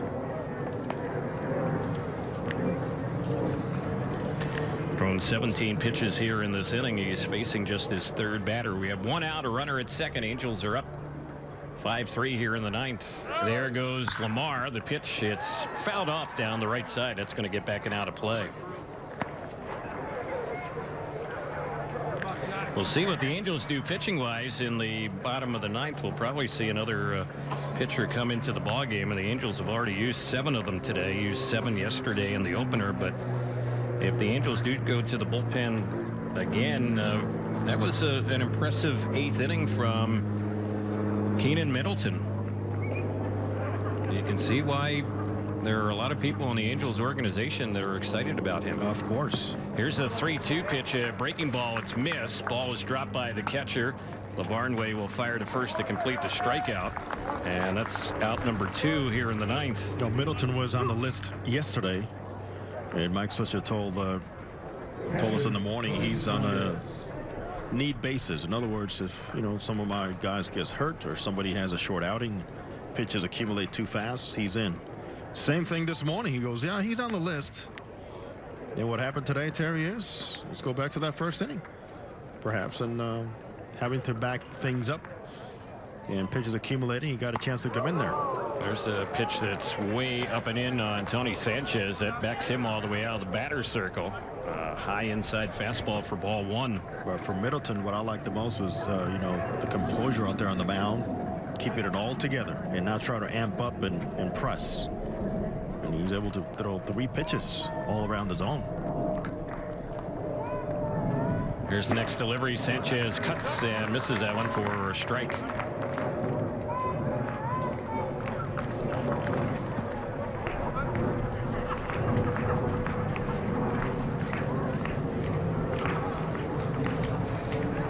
Sanchez has played in the past in the big leagues with the Pittsburgh Pirates. Former first-round pick of Pittsburgh. And the next delivery, he takes that one for a called strike. He owns a .259 career major league batting average. Does Tony Sanchez. But last year was in the minors the entire year in AAA. Here's the next delivery, and he takes a pitch right down the heart of the plate, struck him out, and that's how the inning went. A couple of strikeouts for Healy. Angels are retired here in the 9th. Bottom of the 9th is coming up. It's a 5-3 Angels lead. Cactus League action from Ho-Ho-Com Park here in Mesa on the Angels Baseball Radio Network and Fox Sports West.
Angels will go to the bullpen and bring in Jose Valdez, who we saw last season wear an Angel uniform.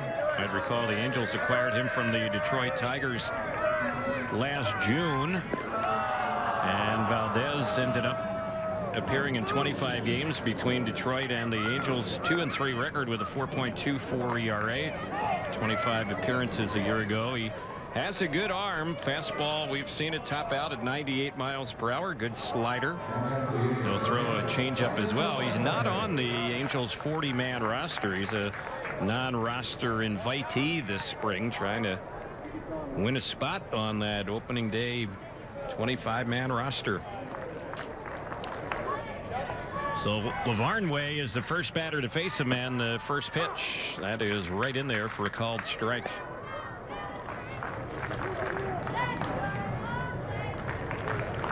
Eighth pitcher of the day for the Angels, Jose Valdez.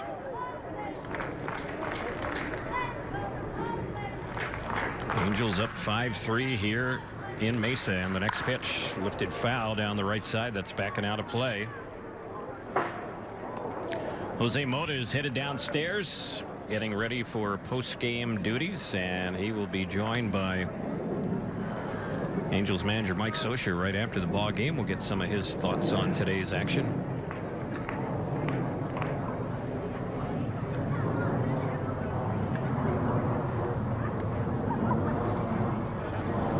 Valdez is set, and here comes the next pitch. Chopped down the third base side. It's handled cleanly by Cowart. His throw across the diamond, and plenty of time. It's out number one here in the bottom of the ninth.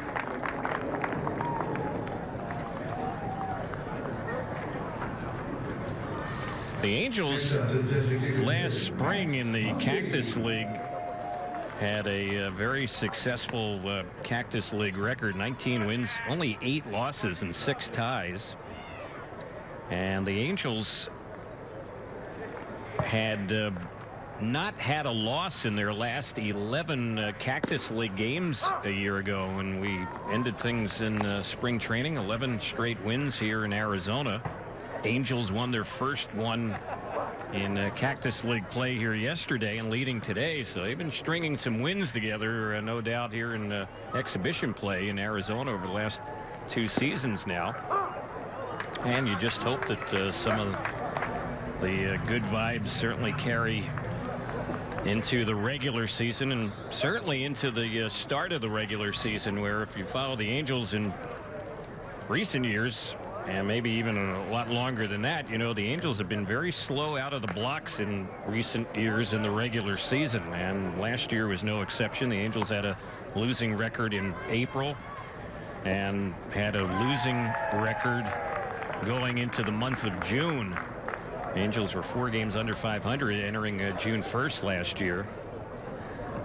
But in recent Aprils, the Angels have not played well. You keep waiting for the club to have that big April where they kind of get out of the blocks quickly, and that's something you're always shooting for, but unfortunately really hasn't happened as far as the Angels are concerned. If you go back all the way to the 2009 season, the best April record the Angels have had going all the way back to 09 was a 14-12 April in the 2011 season. Last year the Angels were 11-13 in April. There's a pitch that's a little bit low. It misses for a ball. Muncy at the plate, and the count is 1 ball, 2 strikes. So we'll see if the Angels can get out of the box better than has been the norm for them for a number of years now. No guarantee a quick start is going to lead to a good finish. There's a cut and a miss, and down on strikes goes Muncy. 2 gone here in the bottom of the ninth.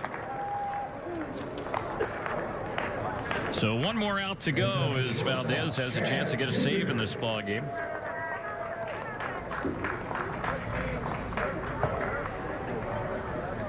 Chad Pinder is the batter.